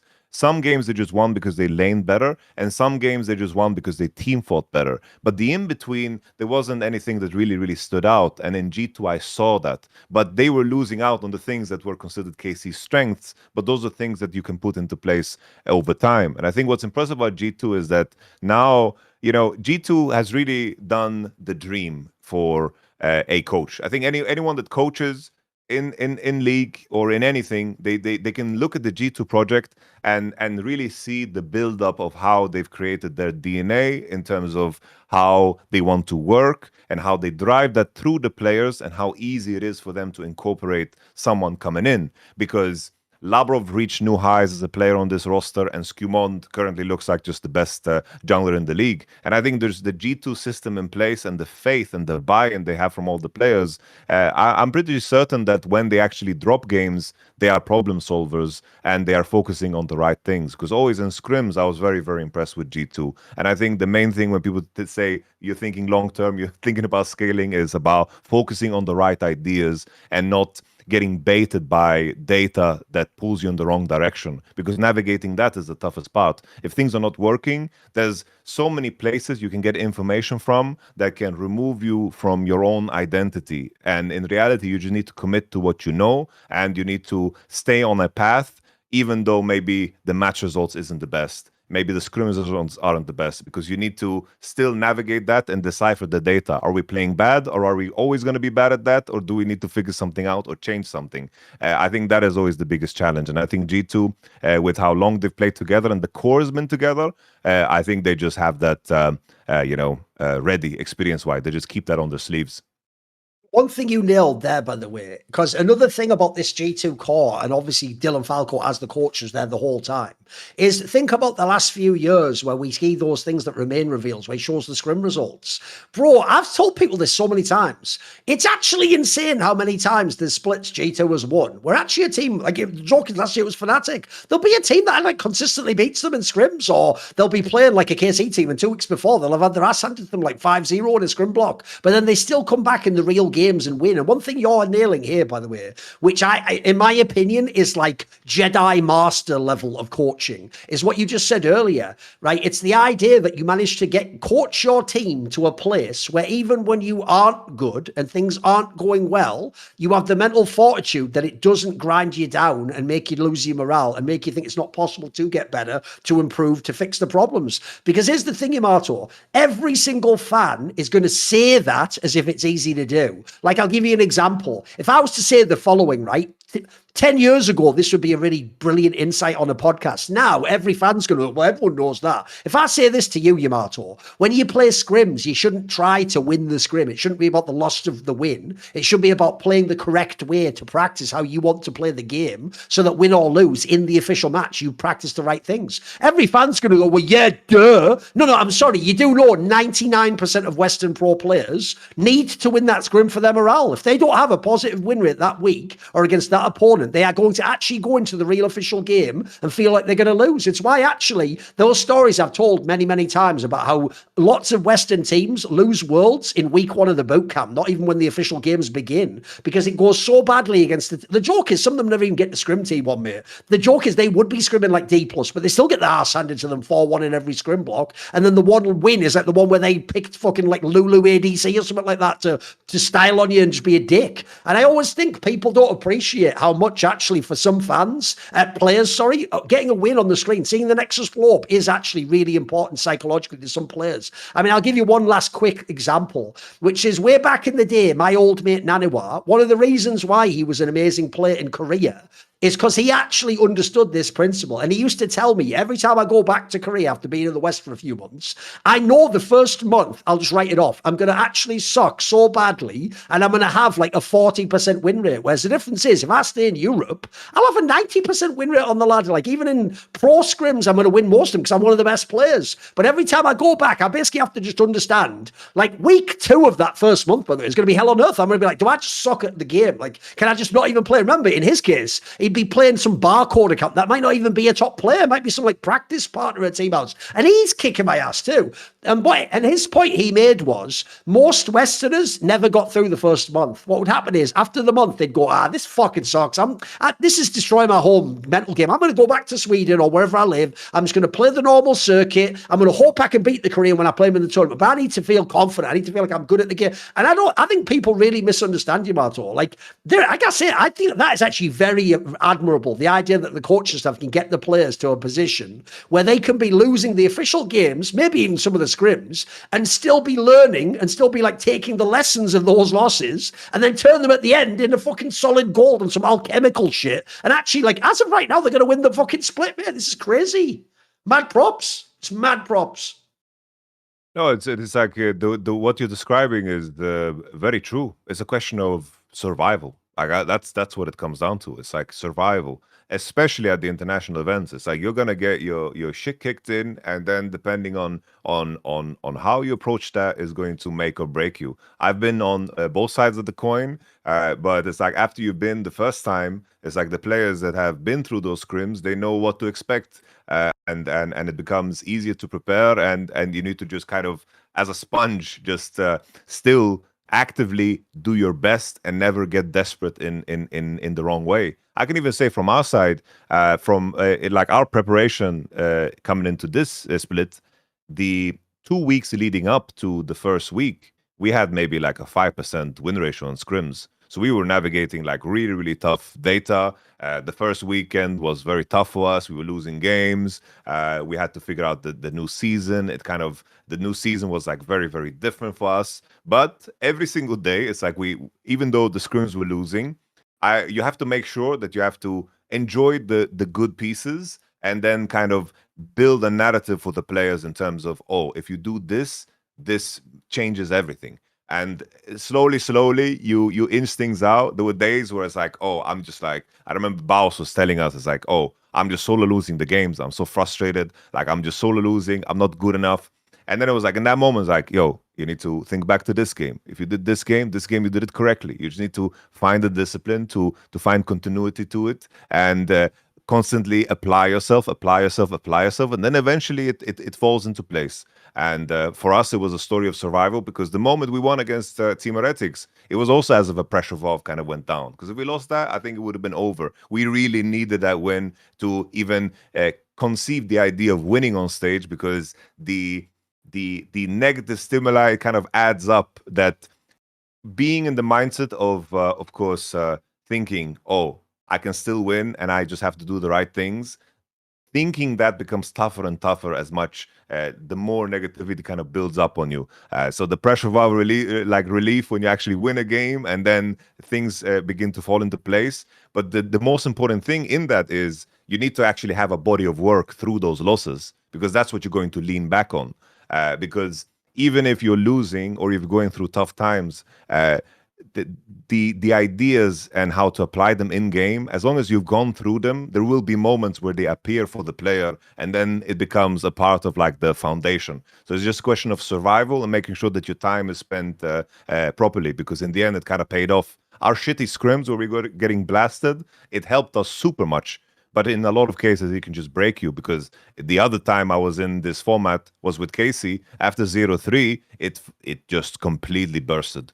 It completely bursted. People were very frustrated, and people were pulling in very different directions about what they wanted to do with the team. Yes. So suddenly, from a day where we had, like I had a very good meta read in the KC time, where we were ahead of the meta and playing via Rakan, just slamming it, winning, and then 1 month later, everyone was just playing it. But after 1 week of no success on it, we wanted to pivot, and then everyone was just scattered in different directions. People were strong in their ideas, and I don't think that they came from a bad place because they wanted to just win. But if you're working in different directions, you're not really applying anything of the time and the lessons that you actually learned. You're just kind of walking really far in one direction, and rather than seeing it through, you kind of just walk backwards. And in that spot, you just kind of fall apart and don't win, up until the point where we were eliminated. And then we won 2 games against 2 teams that were in top 3 at the time.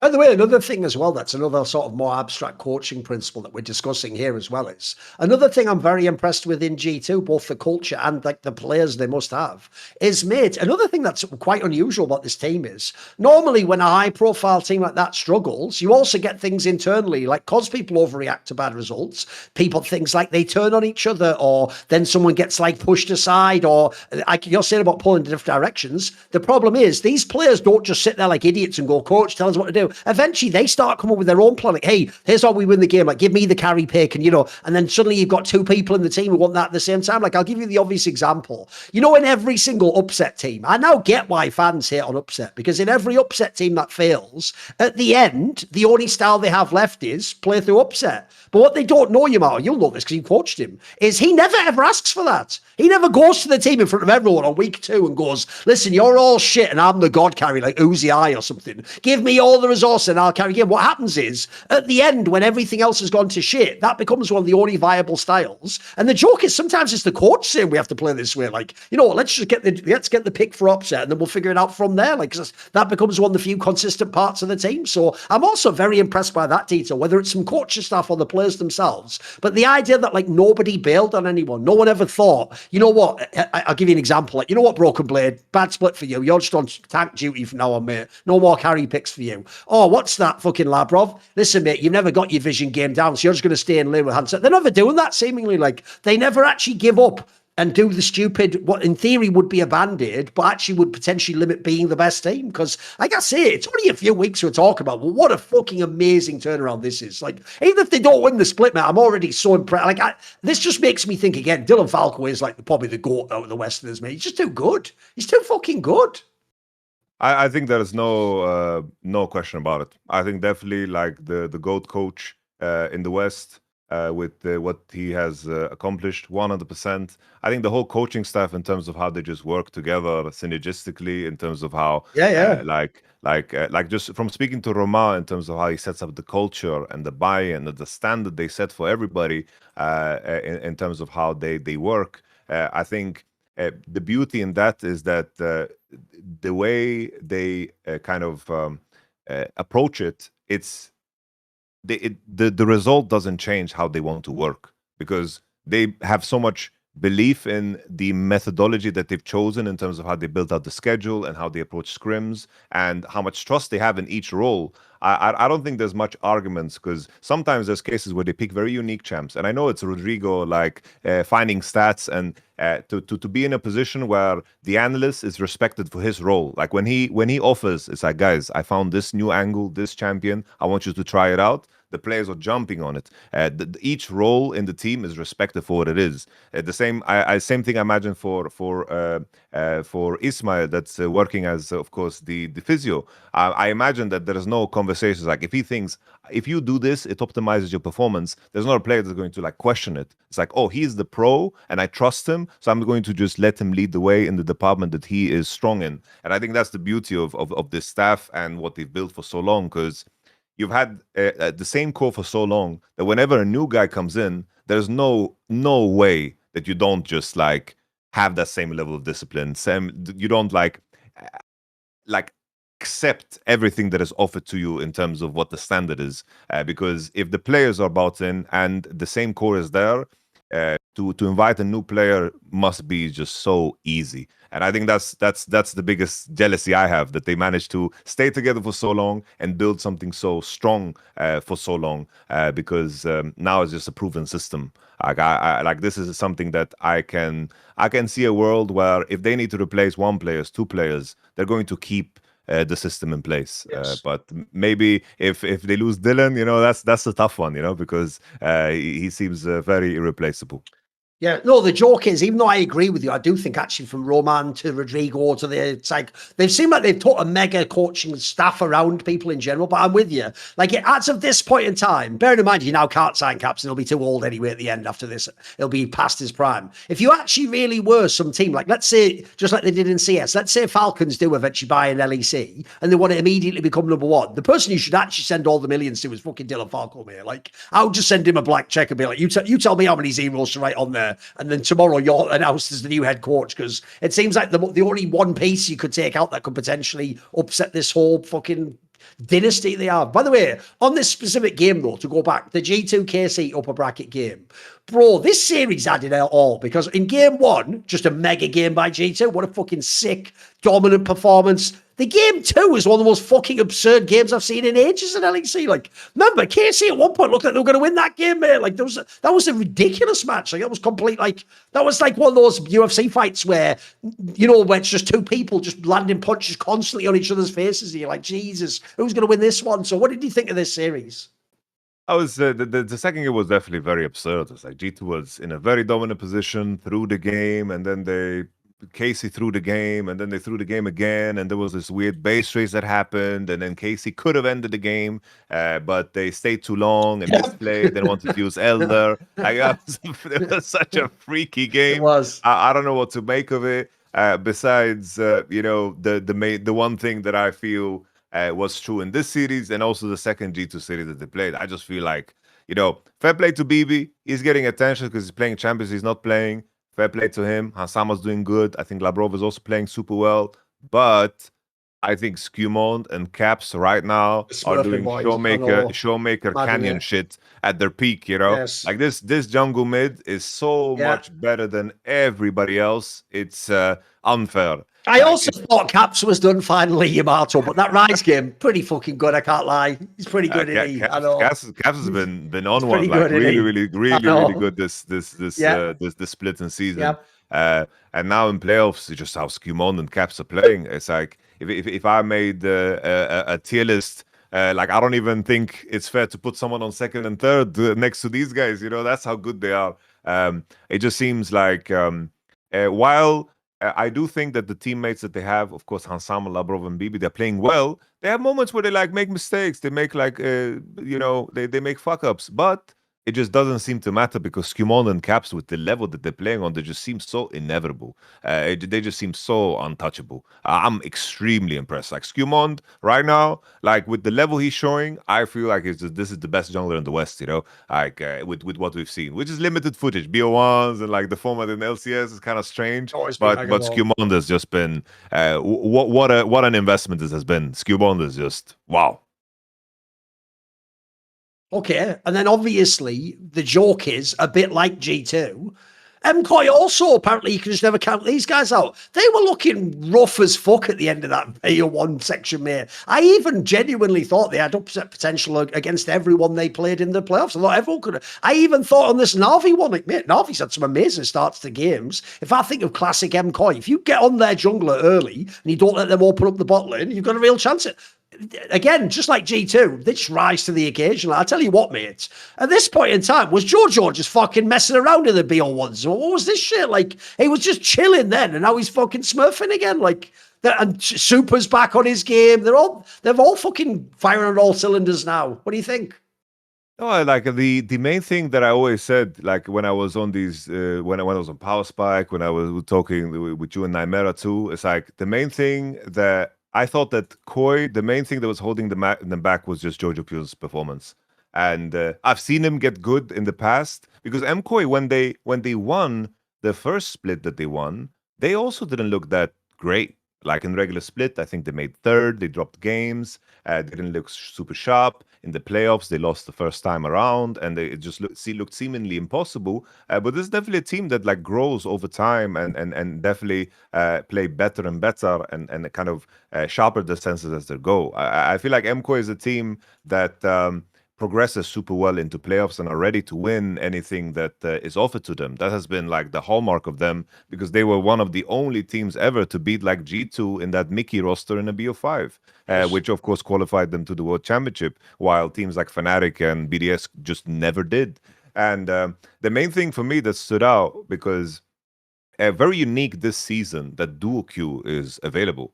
And there's some teams that spam duo Q in the bot lane and some that don't. And I do feel like Super and Alvaro, they lane better than they ever have. And they are spamming games together because the big problem for them for the longest time was that Alvaro just couldn't play range supports because they couldn't play the matchups. And also Alvaro was just better on melee champions. I remember many Bard games that were awful, many Karma games that were awful. If you saw Alvaro on a range support, you could almost always predict MKOI to lose even against worse opponents. But now his Nami, his range support play is really, really strong. And they actually lane together super well. Like the only flaw of MKOI sometimes is that in the mid to late game, you have players that are getting caught. What Super did, of course, was very awful. Like even though they got 3-0 right by G2, MKOI still were very competitive at very good moments in the game. Against Navi in particular, I think we got a little taste of what that series had to offer in the B1 that they played against each other, because that was a very important win for MKOI. And they kind of stomped Navi. Because Navi had a very, very clear recipe of how they approach things. It was like the flex jungle to make sure you have a good matchup top that allowed you to, of course, pick a tank, which was where Mainter does his best. When he played the Rumble, plays in isolation, this is where he suffers, and it's very, very clear. He's at best when he's playing either tanks or the Gnar. That's kind of like his pocket pick. And I do think that Navi, as they progress through playoffs, they kind of have revealed their hand because Navi as a team, they're a very young project, so they need to play like recipe-based and structure-based, which of course comes with attack vectors, especially in BO3s and in Fearless. And I do think that that's something that MKOI just kind of figured out. And I do think that the biggest thing that changed was exactly as you said, just Jojo Pune's performance. Like Jojo Pune was just suddenly back after having a pretty awful regular split by his top standard. When they played in the upper bracket match, bro, this is even more impressive from G2 because I just saw MKOI look really good. And I have to say, even though they had their own shaky moments in the BO1s, mate, El Yoyo was looking awesome for MKOI before this.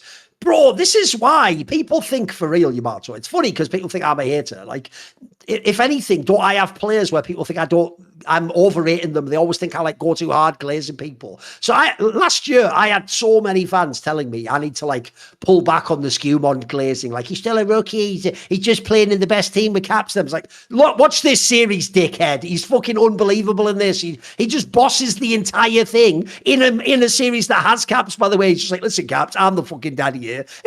This is unbelievable. Like, this is some like epic shit. Remember, this is his like 4th split ever, mate. This guy is cracked. And also, if there's a role that is standout this split, it would be jungle. Yes. Like, his competition is tough. It's like Absolutely. Yike, Rylech, and Yep. of course Elioya. These are very, very tough junglers to beat. I do think that the jungle pool is probably the most impressive role that we've had this LEC split. Yeah, for sure. Skimont, damn, what a player! Just fantastic, insane. Yes. Well, mate, that's why I do think one day, look, apparently it won't be now though, fair play to him, one day Caps will no longer be the best player and the most OP player. But the joke is, they've sort of like, it looks like they've locked into the next jungle goat, mate. This guy's unbelievable. Like, what a fucking pickup as well. And as I said, that's why they'll never get credit for this. Like, people I think are still out on the Mickey X one, because it's not like Abrov's ever really shined that much in G2. But I'll tell you what, despite what people said after the first split last year, actually now, the timing of when to let go of Yike and get Skewmon looks like fucking genius, bro. That is eye test. That is scouting right there, mate, because that wasn't like he had, like, actually, if people forget, it was a couple of people in BDS Academy everyone was raving about. So no one just said, if you sign this one player, you have the best. Like, just what a mega signing. And then again, every split he gets better, seemingly. Like that, right now, like, I know now it sounds like I'm going too far the other way. Right now, they do win the LEC. If like, at this point in time, G2 wins LECs. But I'm sorry to skip ahead to the end, but they do, right? 100%. I don't see it any other way. It just seems impossible. You know, if anything, you know, on the topic of like signings, it says like the seed I planted last year. You know, I do feel I somehow feel like KC is gonna get their heart broken and Kalista is gonna end up on G2. I feel like that's how G2 secure like the next era. 5 years. Yeah, they just have Skewmon and Kalist, and that's how they win Europe. You know. And I have to add on that topic, I love how G2 is talking shit on the socials. Oh, I tell you what, there was a while, Yamato. It was funny enough when Carlos had that whole incident, they had to transition away from him, like overseeing the socials. There was a year or so, I think, when they were doing like a diet version of G2 because they were so scared. Mate, they are back in their motherfucking shit talking bag now. Because some of these tweets, I retweeted me. I think they're funny as fuck. I think some of them are really banter as fuck, aren't they? They are good. They are good, mate. It's just Casey invited this fucking landscape, you know. Like, I love it, bro. I love it from G2. It's just, you know, even just being like we were at their offices. I feel like G2, by every impression I've had, what a well-run organization through and through. Like in my experience, every experience I've had with any G2 employee, we're at the G2 office. Just impressed with them across the board. What a damn organization. Right, what about then? Obviously, there is still the lower bracket. Do you have any hopes for KC to make a little run? Will they be back in the final? Will it be MCOY again? What do you think?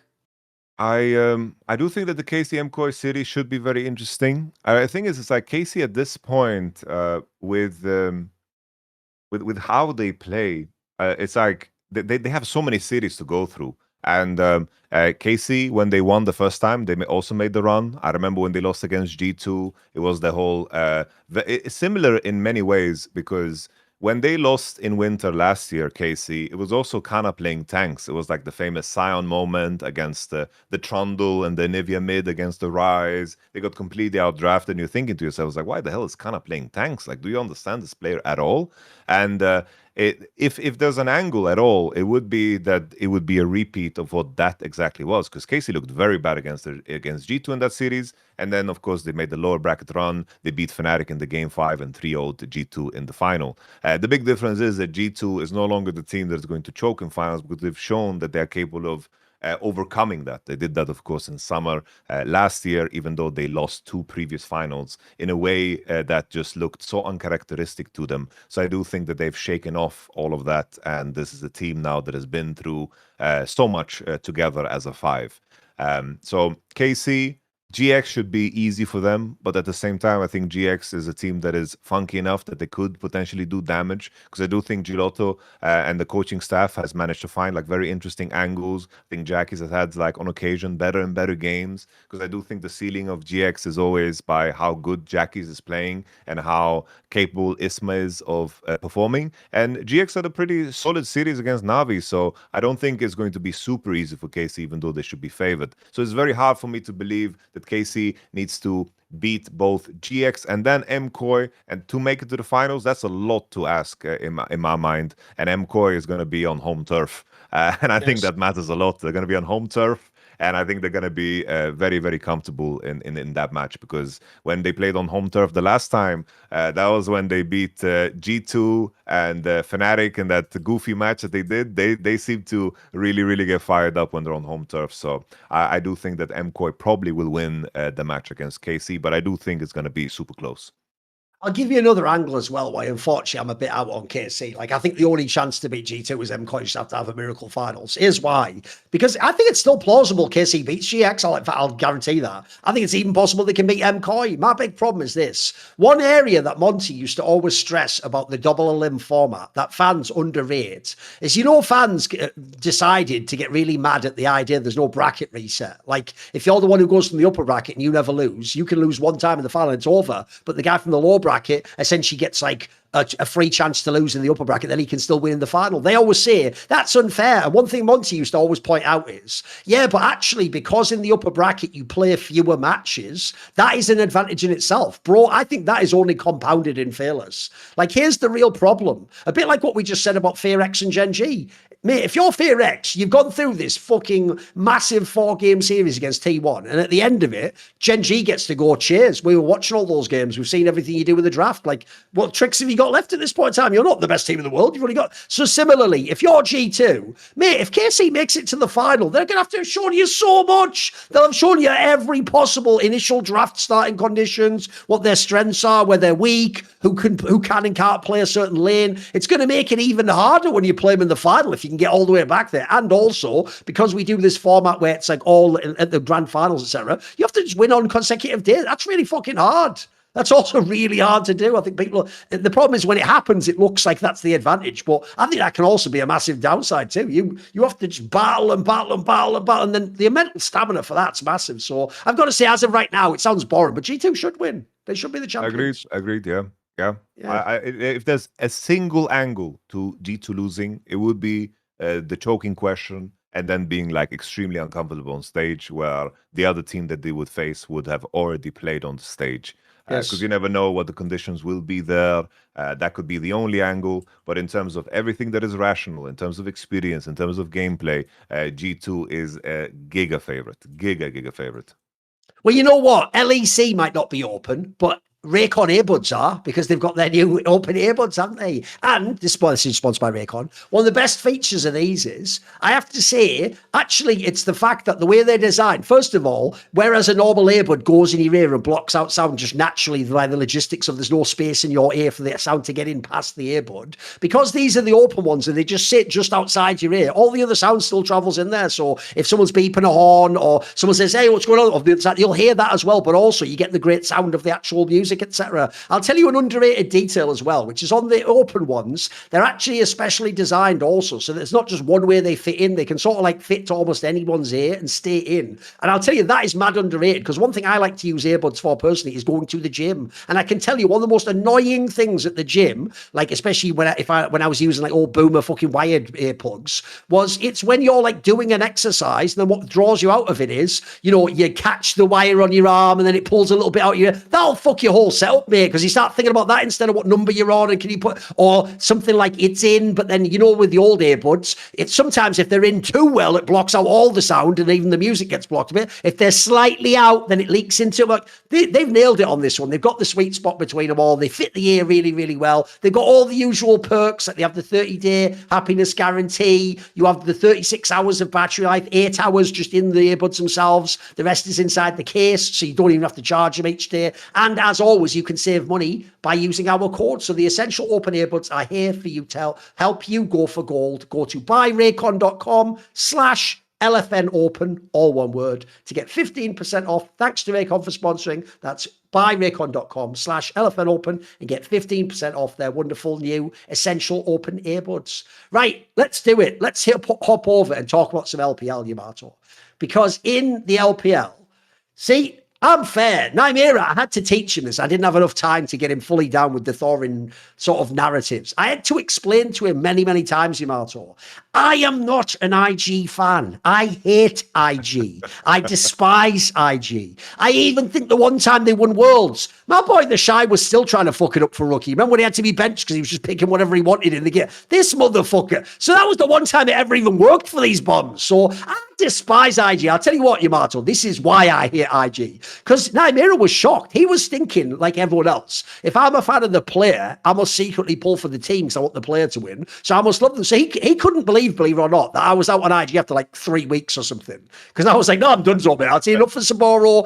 4-tick is still 4-tick. Like, I'm out of this shit. Because at the end of the day, like, basically, I'm hoping that, like, Checksnote's way has to be, like, my third best player for me to have a chance to win these games. Like, it's over already, boys. I saw last year. It's over. So I'll tell you what, Yamato, this playoff series they had here is exactly why I'm out of them. Because I don't even think Weibo are that good. But I'll tell you what, one, they look fucking amazing compared to IG. And then secondly, bruh, this is how bad it's gotten for Rookie. He's not even playing bad in these games, Yamato, but he's having to sit there with the iniquity of motherfucking old man. Like Zhao, who was like a fucking ent out of Lord of the Rings, like, I have to move very slowly to make the fight. And he's still getting pentakills. He's getting Aurora pentakills like he's Chovy or something. What even is this? What the fuck? How is Weibo, right? If I'm supposed to believe in IG at all, you have to at least be in a series against Weibo. You can't be getting clapped 3-0. What is this? Come on. I don't know. Watching that was just it was so dumb. Like if a Maul fight goes level 5 bot lane and double kills without ultimate, I know. double kill. I know. Like I don't know what I'm watching. It's like we even got the LeBlanc game was a good game. Was a good LeBlanc game. It was Roman top. He was smurfing, but it's just not enough. No. Like this roster build. Like we have Subaru. Like I don't even know how they won the Master Cup. Like I know it's a Mickey Mouse tournament, so but insane. it's crazy to even think about. But G-Way, like the fact that like G-Way and Photic, what a pairing. Like G-Way on range support is just non-existent. This guy is trying to figure out the range support meta, which has been a very funny thing in, of course, the LPL. Like watching a lot of these supports play range supports when they really, really shouldn't. And G-Way is one of those dudes. It's just Rookie is so lonely. Like he's so lonely, and like I didn't watch much of the LPL previously, but I'm so shocked about the fact that NIP and IG made it to this stage because I don't know what the hell the other teams were bringing to the table if these guys are here, because those are games that I missed. So this series, I think IG had many moments where they could have won. The way Weibo stumbled through and managed to achieve victory was very strange. Subaru looked like how Emperor's looked in the last series that Fnatic played. It was just like, the game is just over because Knock over there is just 2-0 for no reason. Like if you're getting solo killed as Zahin in this matchup that you play into Ambessa, it's like, what do you really? You don't really belong in this game. It's the same thing as we mentioned in the previous episode. We're just the best gambit we have is roster changes. We are praying for roster changes. But on the Weibo side, shout out to JJ, shout out to Era. These two guys are playing really, really damn good. I think they are really carrying this team, and I do think that the inconsistencies of everybody else, it was very strange to watch Elk play. Like, what the hell was he doing this series on Jin and Koki? He was really running it down. I don't know what the hell happened after a very MVP level performance in the regular split. This was very strange to watch, but JJ and Era really pulled them over the finish line, and Weibo just seems to be the forever team that kind of matches up to the opposition that they play, and it seems to be true now too. Yeah, by the way, on the Weibo bot lane, like it was actually in the Nymeira's take in the regular split, because obviously Elk like shockingly had to turn around a renaissance of form. He had like the hot take that Elk was like the best ADC in the whole world or whatever. Like he definitely wasn't in this series, but I actually do think you nailed it, mate. The most underrated player is the guy with no name, the AR guy. Like if you look at the rest of Weibo, those are all established. Again, it's another nice like that's one of the weird things about Weibo. I don't know that they GM well, because GM well's actually picking players that fit together, but they do do a good job of getting good players though. Like do you think the last few years they constantly smash the roster with like former all LPL players? Like they just don't always get the right mix. I don't know if this is the right mix, but I'll tell you what, the AR guy was one of the ones who didn't have the name, but he's actually been a revelation this split, mate. Like he's fucking good. I've got to say, his level's been way higher than I expected. Like the joke I was making, despite me raving about him next, is one of my favorites. You can actually make a fairly strong case. Zhao, who is the worst player on Weibo, like he's not. He's actually maybe in that one Aurora game he was good, but actually he is somewhat just like there for shot calling purposes at this point, I assume, in his career, because he's certainly not like a power laner anymore. But mate, I have to give it to Weibo. You can criticize them all they like. They never drop below a certain level though. Like they're always vaguely in the mix, at least as an upset potential, aren't they? Yeah, it's just I think in terms of the rest of the roster, I do think I agree with you that the Era signing is the crucial one. This is definitely the type of player, from what he's shown so far, this is the type of player that can move up. Like if like I'm a big fan of On, and I do think that he is very, very overhated On. But if there's for some reason another roster change Billy want to do in the future, this could be like a move that could be considered like an angle. It would be like from moving to Delight to a Duro type esque move. In that context, if you just want to change things up. But obviously I'm a big fan of On. I think even in the series that he played today, he played really, really damn good. But Era seems to it sparks some hope, because with the LPL it's been very, very doom and gloomy, especially in the department of finding new names, because we don't get a lot of new LPL names really. By the way, another series we had here as well was obviously another one of the smaller teams that made it through was Team WE. They got to play Anyone's Legend.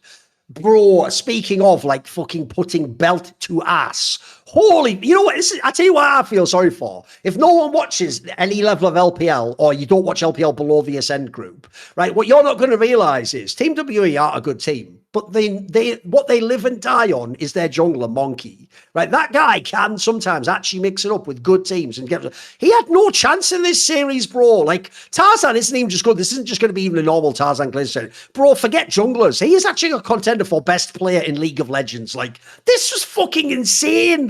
He just smurfed all over this guy. Like I can't even hit on the Monkey. What are we supposed to do? Like you have no teammates compared to him. Like because Anyone's Legend, mate. This is the reason why once I saw them get their shit together this split. Part of me wants to, we'll talk about it later. I want to dream that BLG is going to be the super team and win everything. But right now, how can you not want Anyone's Legend to win, mate? They're too good at League. Like, Tarzan is just a fucking wizard. He's too good. Yeah, I didn't realize, like, before the series, they were giving out, like, MVP awards, and I didn't even realize, because I was just, like, scrolling through the games when I was in the regular split. I wasn't co-stream, so I wasn't, like, dialed in on the details, But I didn't realize that they signed Helper, like true. The whole conversation about Tabe's departure is like, yeah, they signed the GenG head coach, That's a very, very fucking strong name to throw in there, if you're losing the coach that... of course, from outside, seems like he just orchestrated everything and built everything. So that detail is also big. I feel like AL, the usual working pains sometimes. I do think that Hope played good, but it's always that concern. It's like Hope and Shanks. It's like if the players in the other position for Billy, because that's going to be the matchup we're eventually going to get, right? We're expecting Billy and AL to win their next series that are coming up. But that matchup is always a question of how well can the individual players like overcome the angle that Kale and of course Tarzan can just build and create. Because the beauty of AL is the fact that everyone plays in a way that they're all bought into Tarzan's vision. But if for some reason he can't enact that vision because lane matchups are going too rough, that's the only way you can attack them. But currently they seem very strong, very solid. The fact that they dispatch, this was a 75-minute series. That is one of the fastest series ever. Just 75 minutes, average 25-minute games is a crazy stat. No matter who the opponent is, especially in a modern game where grubs are worse and the turrets are way tankier. This was a very, very impressive series. I don't think you can ask for much more in terms of just.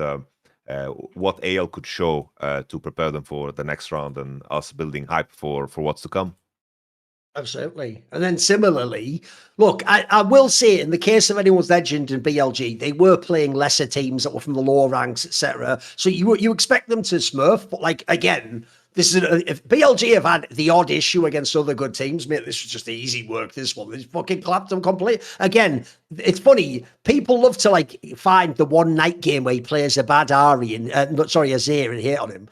Mate, this is why he shouldn't be playing that champion ever. He just fucking cracked on everything else. Like it just shits all over everyone. Like, this is just too easy, mate. Nip had no business even playing this team. No, 100%. This was I'm gonna say it, but this was the easiest 3-0 bet of my life. Easy. Easy. Easy, for sure.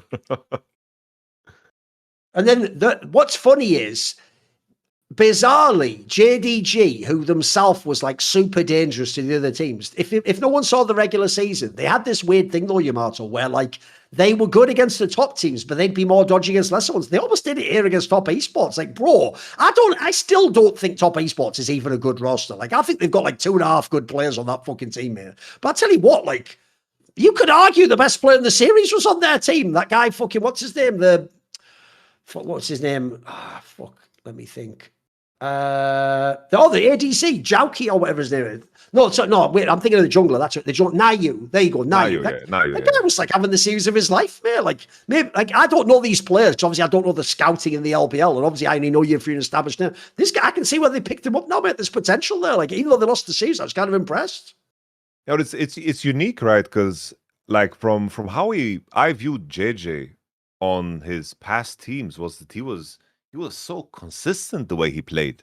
Like he was really like, if there was a jungler that I would compare him to in the past, it would be like he would be the inspired type jungler when he was playing on PSG. And I wonder now, as he moved to JDG and he has like the support in Vampire, it's always unique to see those dynamics when they shift and you put a player from one place and then they move to a different one. Because here the Honkyu and JJ are so Gunja, sorry. Yeah, I knew what you meant. They were in the same team, EDG. Yeah, of course. Yeah, it's all good. No, just they of course are so inconsistent. They're so loose and wild in how they play, and it just makes me think about like Kai Wing. I always like put shit on him for how mechanically he played and how like he just wasn't good enough to play. But maybe he was an important part of making, the cohesion. It's interesting to see those dynamics play out, because here you put them together with the Vampire that is also known for just going in, because JDG don't know, they can't separate from a good fight from a bad one. And the early games are really good, and that's usually like the Taba way to build slowly. The early games are good, but you can't trust a single lead that they have, which makes them like they're like a weird vitality of some sort in the LPL. You find it weird, Yamato, because this is also another theme that always emerges in the LPL, right? It's one thing, in my opinion, if you're like some classic, really great team that you look to fight your way out of trouble. But JDG has a quality about them, bro, that you're talking about now, which I've always found really alarming, which is you get those LPL teams where it's almost like the old MLXG Reddit meme. It's like they always just want to fight every time. Like they never say no to a skirmish. It's like, was it a bad skirmish? Better have a good skirmish to get yourself out of that. Was it a good skirmish? Well, I'll tell you what, good skirmish leads to another good skirmish. That's 2 good skirmishes. We're up 2. Like, what the fuck? There's other. Like, do these guys never watch GenG and LCK for the last 3 years? You can actually win the game just by being ahead. You can win by, I don't want to sound like LS here. You can win by scaling. You can win by just using your advantage and not fighting. You can choose whether to fight. All this stuff, if the LPL players heard this, it'd be like blowing their minds. Like, holy shit, but why wouldn't I just fight again? Like, fucking hell. It's like a flow chart where every single answer just leads to better just have another fight then. Like, because I know what you mean. Tell you what, the one thing I've had to learn the hard way, and I think I'm learning it again with GenG and Honkyu here, is the one problem is when they're over in the tiny pond of being an LCP or back in the day LMS, etc., right? You can just do some G2 caps there shit where you can just chill for half the season because you win every bloody game anyway, and you only have to be really good in the finals. What they're discovering in the LPL is, mate, in the LPL, especially with the modern format, you have hard opponents every game, mate. So you are going to get exposed if you aren't a consistent player. And as you're saying, if you play a really high-risk style, you're going to have some nightmare games where it goes really badly, and the other guy isn't a bomb. He's going to punish you when that happens, because I'm with you. Like, what's sad is, on the one hand, I'm impressed with these players. Like, they've shown they can hang in the LPL, they can beat some of the best teams. But as you saw in this series, think about all the other teams. All the other teams essentially were like big dogs just cleaning up against the lesser quads. I don't even think top esports that good, but man, JDG managed to win the series, but sort of lose my favor in a sense, if you know what I mean. Like, I feel like morally they didn't even win. Like, this makes me it's hard to imagine them actually getting to the final now. No, I'm with you 100%. I guess it's been like a steady kind of decline, and this was a very disappointing way to win. I think if anything, it's like I guess Junjia at least like looked good on the Kiana in the last game, like mechanically. True. Yeah, Like yeah. mechanically, this team looks very sharp, and Absolutely. I feel like if anything, they have become what Top Esports was like last year. Like Yes. they are very similar, but they are lacking the Kanavi sharpness to it, where Top Esports could really create leads in last years because of how good Kanavi just understood jungle, and Junjia is just that pressure is too much on Junjia to kind of find angles off of. Like I feel like even a player like Monkey is better at creating chaos, because even in that series against AL, he had that Trundle flash over the wall that just spotted the jungle and allowed his lanes to play. But all of his lanes had winning matchups and lost their lanes. Like Sion solo killed the Gwen, and then the Yunara Karma didn't even get prio in the lane matchup.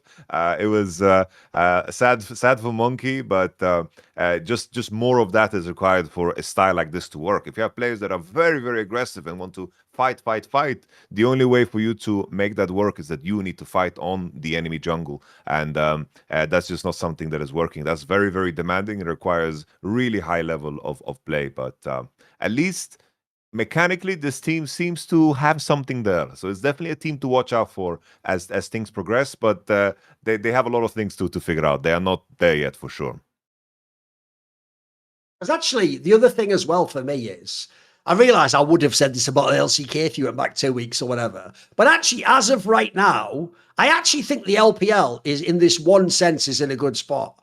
The two spots for at first stand should just be BLG and anyone's legend. And if that happens, it's especially now that there's all T1, it's actually a pretty good chance for the LPL to get something done. Like they could really mix it up there. They could be pretty good. Because obviously we did this on the past episode. In the past episode, we did the poly market for like who's going to win the split. And obviously it's those two teams are the leading ones. But there's actually also, I saw a futures market for who will win the third split later on, like in the third split this year later. And at the moment, here's what's weird. Even though as of now, most people would say anyone's legend is the best team, they're way lower down actually than BLG for the overall. So we're talking about the third split this year, so we're miles away, but you can already trade at this point in time. BLG is at 49%, anyone's legend is 28%, and JDG is at 13%. Now I'm going to just try and put myself in the mindset of the traders here who we're seeing 49% chance for BLG. I would assume the logic goes like this, Yamato, because it's still two splits away and we've got all the international play and all. I think the logic they're using is this.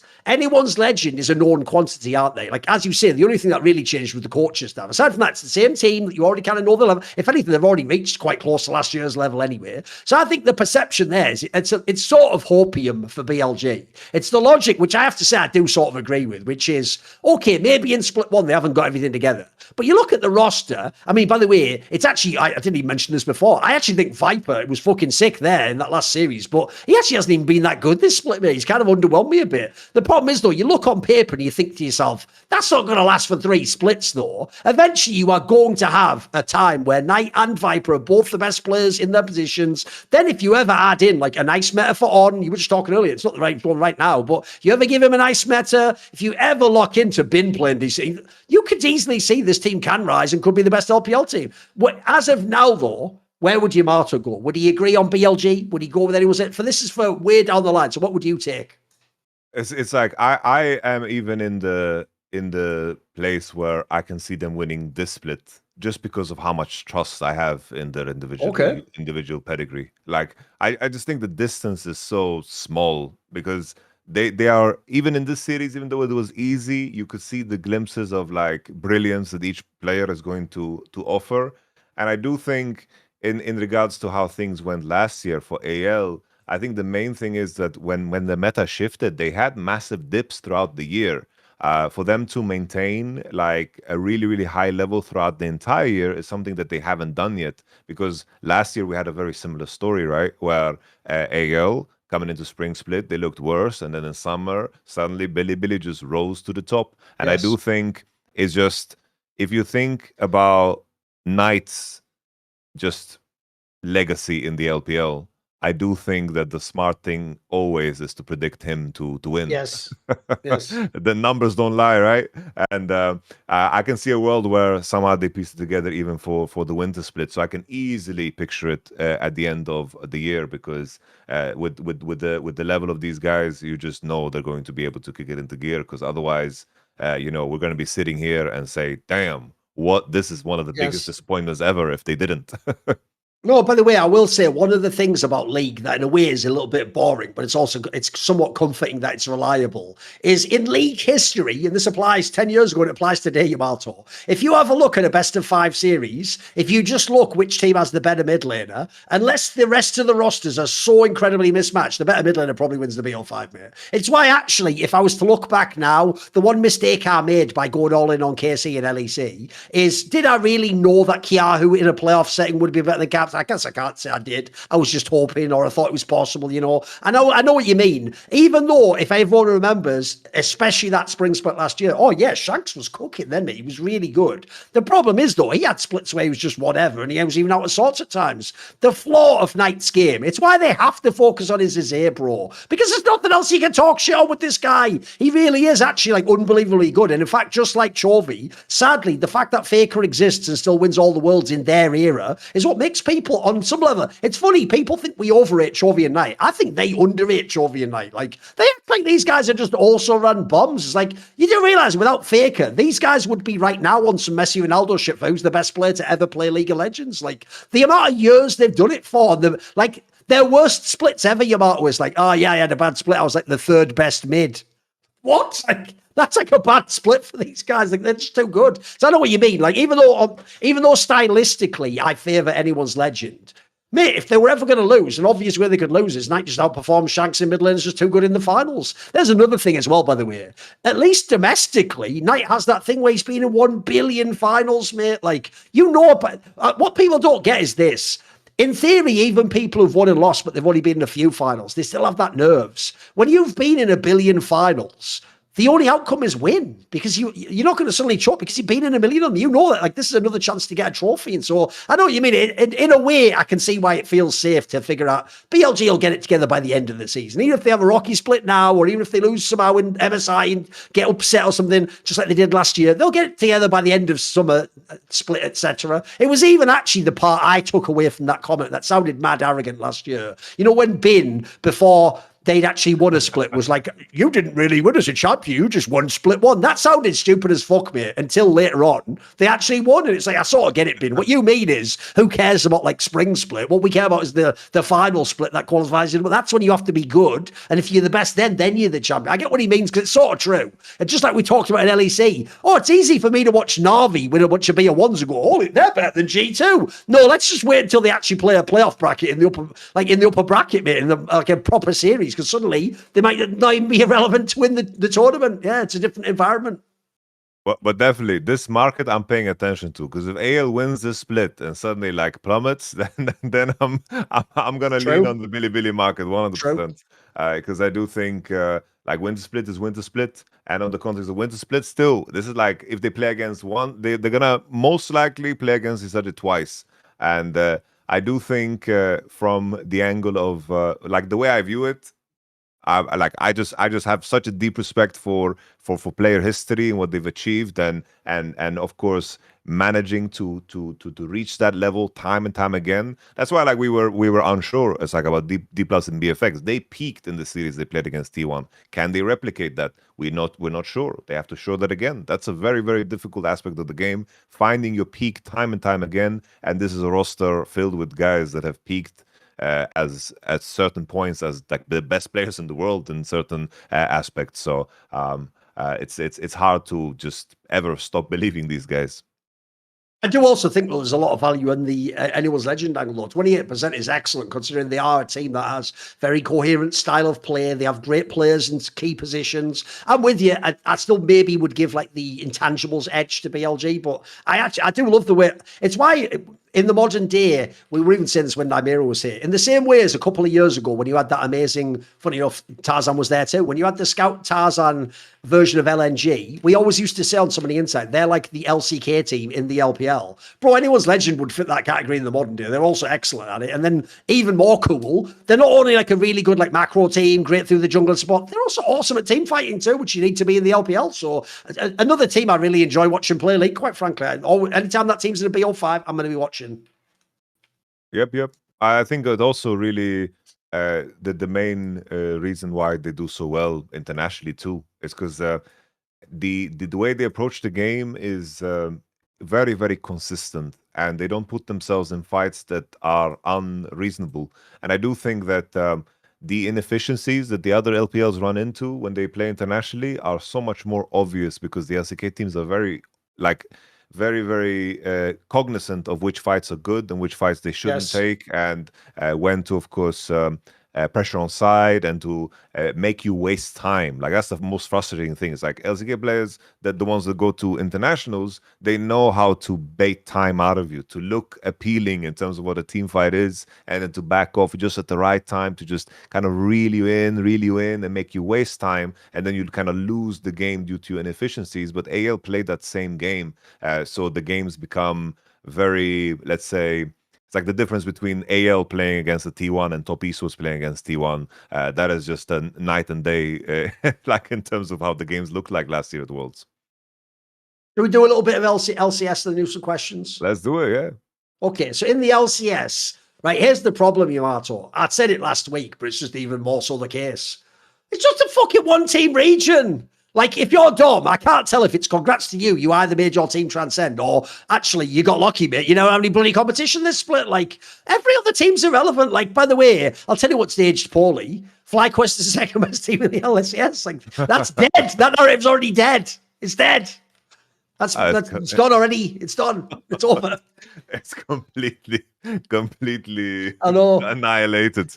It's just finally, Team Liquid is looking better. Lion looked pretty damn good in that series. Saint had like a fine series. Yep. Inspired was a monster, absolute monster against Griffin. Because Griffin seems to be like that matchup is just a horrific matchup. Yeah. Because it's kind of like the example we made about Top Esports against T1. That was basically Inspired was T1 and Griffin was very Top Esports. He was chasing things that weren't there, and it's very obvious. That was some, like, when Neo had to fight in the training program against Morpheus, and then Morpheus is like, "Stop trying to hit me and hit me." That's what Inspired was on. He was just like, "Yeah, you can't fuck with me, mate. You can't. You're not on my level. You can't do shit to me." Yeah. This was some. These games were just beautiful from Inspired. Really nice to see. I think like the FlyQuest team is just you can see all the signs of youth. Yeah. It's like they seemed very crushed after the first C9 loss. They seemed very defeated in the series they played against C9. Not in like a negative sense, more in the sense that they seemed so desperate in the way they played. They were trying things, and they really trying to, any play that was like remotely positive, they tried to win the game on it because they didn't seem to be too comfortable to be in the game at all. They just kind of wanted to escape. And I've seen teams be in those states, and it seems like FlyQuest really was in that state. But this is a team that needs time, and it's good to see at least TL and Lion with the rosters that they are looking better. Because even though C9 is like a super giant in the region, they're not the same level of super giant as a GenG in the LCK. C9 still have some demons to conquer, because that's what I'm waiting for. Is very different now with Dom in the room, of course, but I'm waiting for how this team reacts to controversy in the game. What if they lose game one? What happens then? Are they going to break apart? Are the old demons going to haunt them? Because there's no other way to view it than the last kind of playoffs outside of like the FlyQuest series, when they came in and we were expecting them to make it to the World Championship in the past 2 years. They just didn't make it in what must be by every definition just a choke job. I do think that that's like the only angle to kind of break C9 here. I do think in terms of their gameplay, if anything that stands out is that the bot lane has a limited champion pool, and sometimes in lane this is where they can struggle, especially against if they match up against a team Liquid, and maybe that's something that can be dangerous because Yeon and CoJJ can definitely take over games, especially in a meta that is very carry AD oriented. Aphelios, Lucian, you play Lulu and Nami and Seraphine, so champions that CoJJ loves to play. So it can create an environment where Team Liquid can make a very streamlined game, isolate Morgan and play through bottom side. And sometimes also Thanatos gets caught on side. He doesn't play his weak side role well, but I have to say that Dom has really tapped into Blabber. Like, Blabber is playing on a whole nother level. I do think in terms of the jungle concepts and the jungle beats that C9 are hitting, I think they're very, very in tune with the important ideas of the game. And I do think that APA is just playing insanely well. I think he's really in tune because right now the mid lane meta is in a place where scaling in through mid is just too slow. So you need to use mid lane to impact either bot lane or top lane, because the being ahead bot lane and being ahead top lane is just so much more impactful in the game. And I think APA is really, really good at playing that style, whether it's a Galio or a Talia or even Nico mid or even the Pokepit Ziggs. I do think that he's very, very good at being in tune with the game ideas, which is perfect for Blabber. Every time Blabber got MVP, it was because his mid laner was willing to play with him and really, really supporting his ideas. And we're seeing that here with C9 again. Yeah, I'll go in reverse order. On the APA thing, here's an example of why when people see, because here's the problem, Urato. At this point in time, I'm sorry, no one should ever say it again, that line. Like, APA is like a 2-trick or a 3-trick. No, he isn't. Like, that's unfair at this point in time. If you go way back in the day, that player, when he used to play mid on CLG, he was a 2-trick. He could play like if Aurelian Sol and Admiral, like, fuck you, pick another, like one other champion, basically, right? The difference is APA is a specialist on 3 of those champions, and he's really good at those. Mate, he can still pull out the Odyssey or an Oriana game, or you saw here a Victor game, that's fine. And here's why I don't want to hear anyone act like he's just some like super limited bomb-ass player. Because, bro, logically, if you're telling me every other team in the league knows what he's going to play in a BL5, he's definitely going to play a certain picks the whole time, well, then that should streamline Fearless for you. That gives you an advantage in Fearless, guys. You should be killing them in the draft. You should know that for them to get that pick, you can make all sorts of trades and content, but no one can beat them. No one can even get close to them right now. And he's also just playing very well himself individually. It's not like he's just being shielded by the team. So actually, yeah, APA has impressed me on this team, because I was cynical myself. I mean, I was actually shocked he even got on Cloud9, mate. I thought he would be on like a FlyQuest type roster, like one of the lesser squads. And in fact, when I looked at all the Koreans, I was like, I don't even know where he's going to end up. Is he going to be on some Shopify type team at this point? So the idea he got essentially like actually on paper an upgrade, and he's played even better. Like, props to him. It shows he wasn't just a product of sitting in the same server as fucking Yon and CoreJJ. He actually had something to his own game. And then on the whole thing, I'm with you, by the way. Blabber looks actually like fucking resurrected thanks to playing with Dom. Like, Dom's the Blabber whisperer, I guess, in this sense. To be fair, I always thought Dom overrated Blabber, so maybe the logic is now Blabber is playing the way Dom thought he could or should play, which is often what we do when we romanticize a player. And then the last player, because he did win player of the game and it's fucking deserved, is, mate, the most underrated player is Sven still. People forget this. This guy came into the AULCS only a year or two after Reckless, and technically a year because Reckless had to sit out that first year because of age restrictions. Sven is actually underrated for his longevity, bro. Remember, he not only had that whole secondary thing where he was still like LCS championship level material as a support. Now he's just come back to ADC, and he was consistent last year. This year, if you took, here's how you have to think about a player like this, Yamato. If I took the nameplate off and didn't tell you this is some boomer player who played forever and he was playing 10 years ago, if I just told you this is a brand new player to the league, look at how he's playing, you'd be like, this is a great prospect. This guy could be like a top player, maybe internationally. Could be. It's just a good player, mate. Like, I actually think just because he's never like been like the greatest player ever, he actually gets underrated as one of those like GOAT type candidates from the West, mate. He's got a fucking unbelievable track record. Like, essentially, some of it has to just be like, it can't just be talent, because if I think of all the roles he's playing, some of it's like mentality. This guy just has a great mind for like getting his game together. It just seems like he, just looking at his career, first split in the LEC, made it finals with Origin, Mithy, then joined G2, of course. They were winning splits. Finally went to TSM.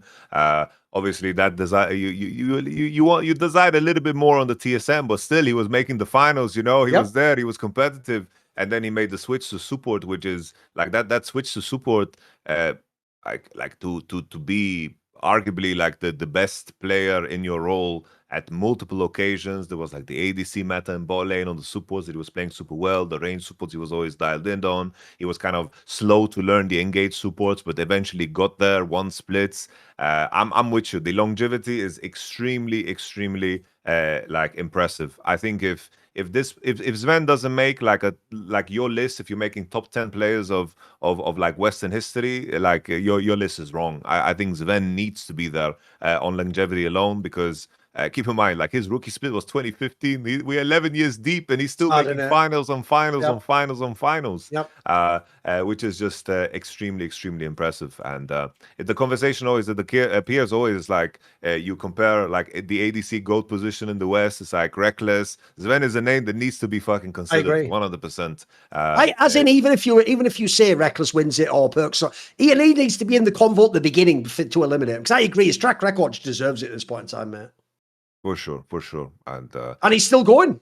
Like, mate, by the way, he's going to be at first stand. He'd probably be at Worlds. It's also cool that he swapped back to the mechanics intensive role. Still good at it. Like, I would have thought, like, when you do that move to support, you do that because you think, I don't need hands anymore. I'll just be smart and that. No, he's right back at that. I have to actually click the mouse again positions.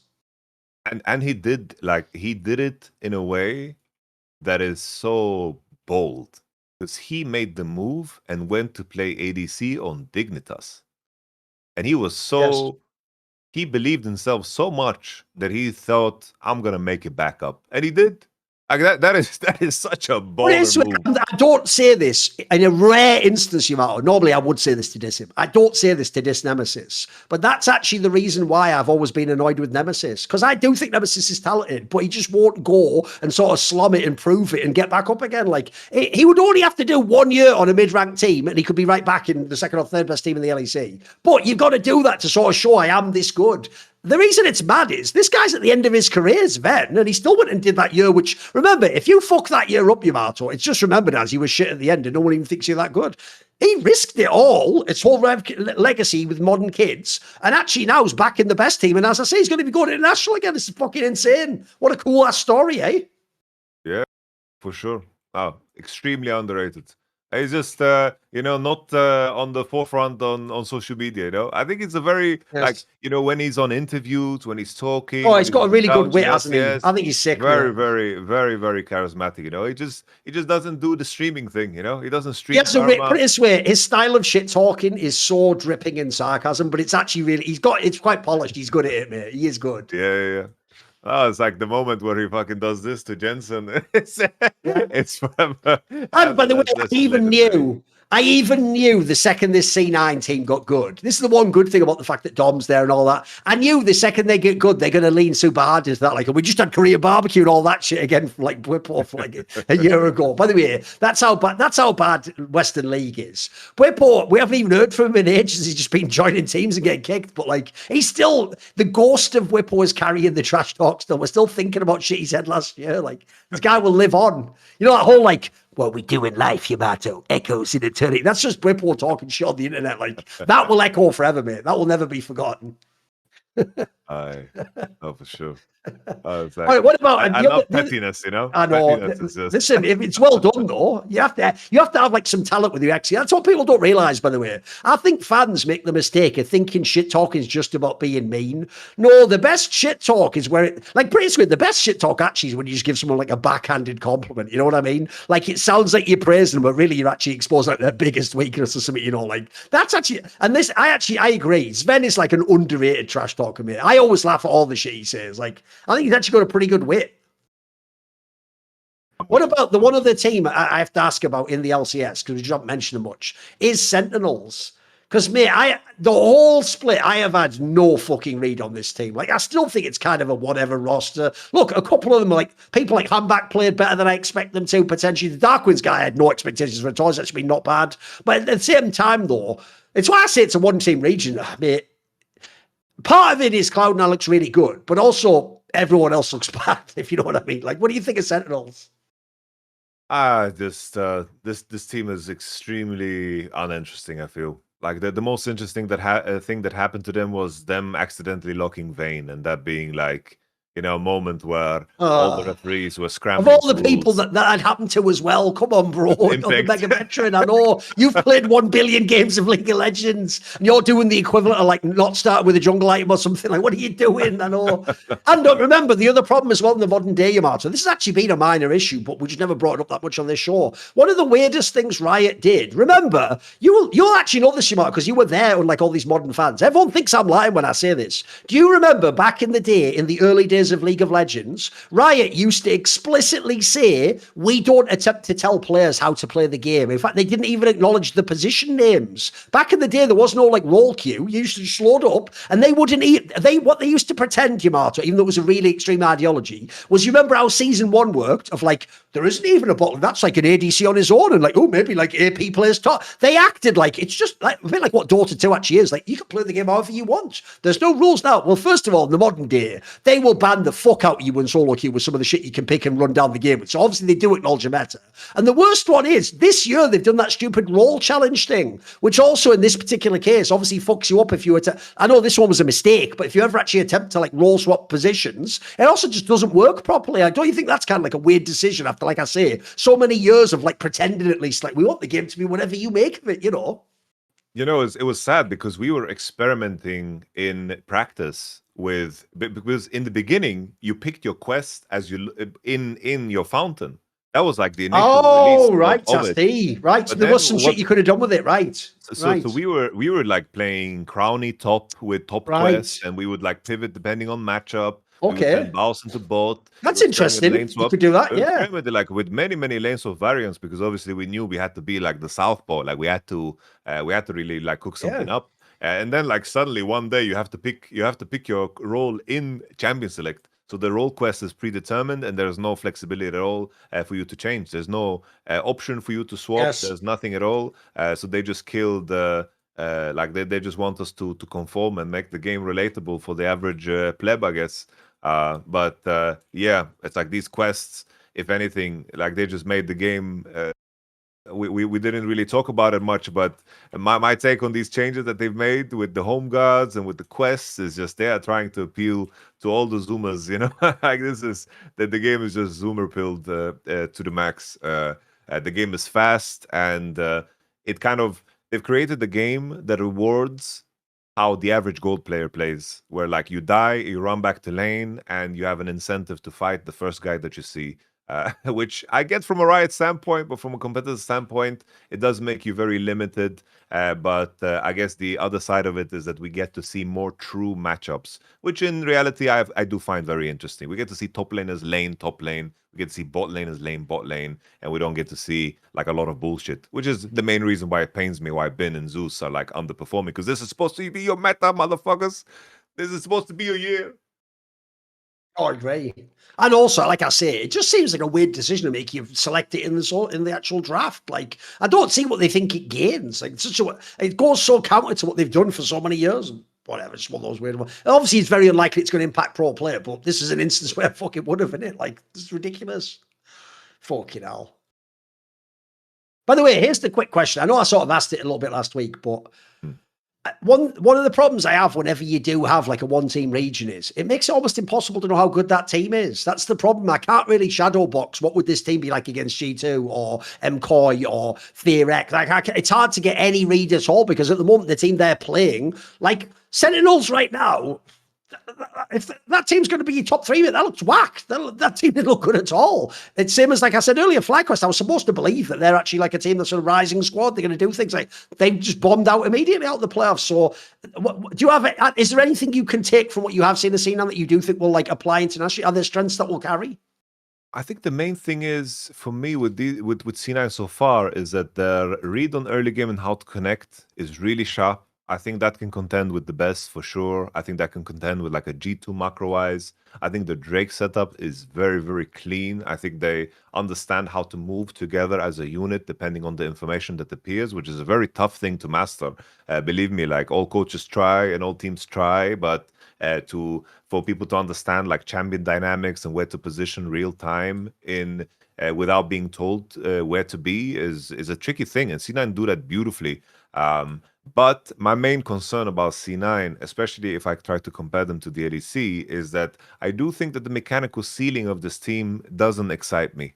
That's like the main thing. They play insanely good together, and I do think in the short term they definitely could be a team that beats out the other Western teams at a first stand in the short term. But I do think as things progress and the teams with better mechanical players get to figure out how they need to, of course, play on the macro side, I do think that's where things will be tough. But currently, macro and how they play together as a team, I do think it's quite world class. But there's certain games where like they die to early ganks on mid, they die 2v2 bot lane, Thanatos gets caught on side, and you get away with that in regionally because you do all the other things so much better, but you don't get away with that. And your lane phase and your mechanics need to be super, super sharp because setup can only get you so far. But it's a very, very good qualifier, that's for sure. Yes. Like I'll give them this. Maybe they could do something against like a FearX or something. The obvious problem to me is people like fucking BLG and Endless said you're going to eat these guys' lunch. Like they just are, unfortunately. Like BLG, they're a fabulous team at fucking side lane and what we're talking about. Like they can definitely get that done. So I tell you what we'll do. We've done a little bit of a shorter episode because we had to switch some times, and also I've actually still got a bunch of work to do tonight, so I can't go forever. But let's do a few questions then wrap. Yeah. Yeah, sure. Yeah, we'll just do it now. We won't do a break. We'll just go straight. Yeah. I love that. Yeah, rock and roll. Let's do it. Let's go. So if you want to ask a question, there's still technically time now, but we're only going to do a few for this one. What we'll do is next week we'll do a bunch more.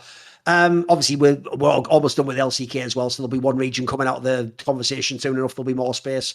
Obviously, if you want to ask a question of your own, just subscribe to the Last Free Nation Discord. There is a channel, LOL SI questions. I think it's called SI-questions. Put your question there, and I will now pick some of them out. So the first question will be, here's one for you. Fede says, have you been to any school reunions? How was the experience? And do you still hate the people you hated back then? Okay. Have you ever been to a school reunion? I have never been. It's like I think the main thing, like I have reflected on this a lot because I think that my competitive journey is like over, and you kind of begin to reflect on what you've lost and what you've gained.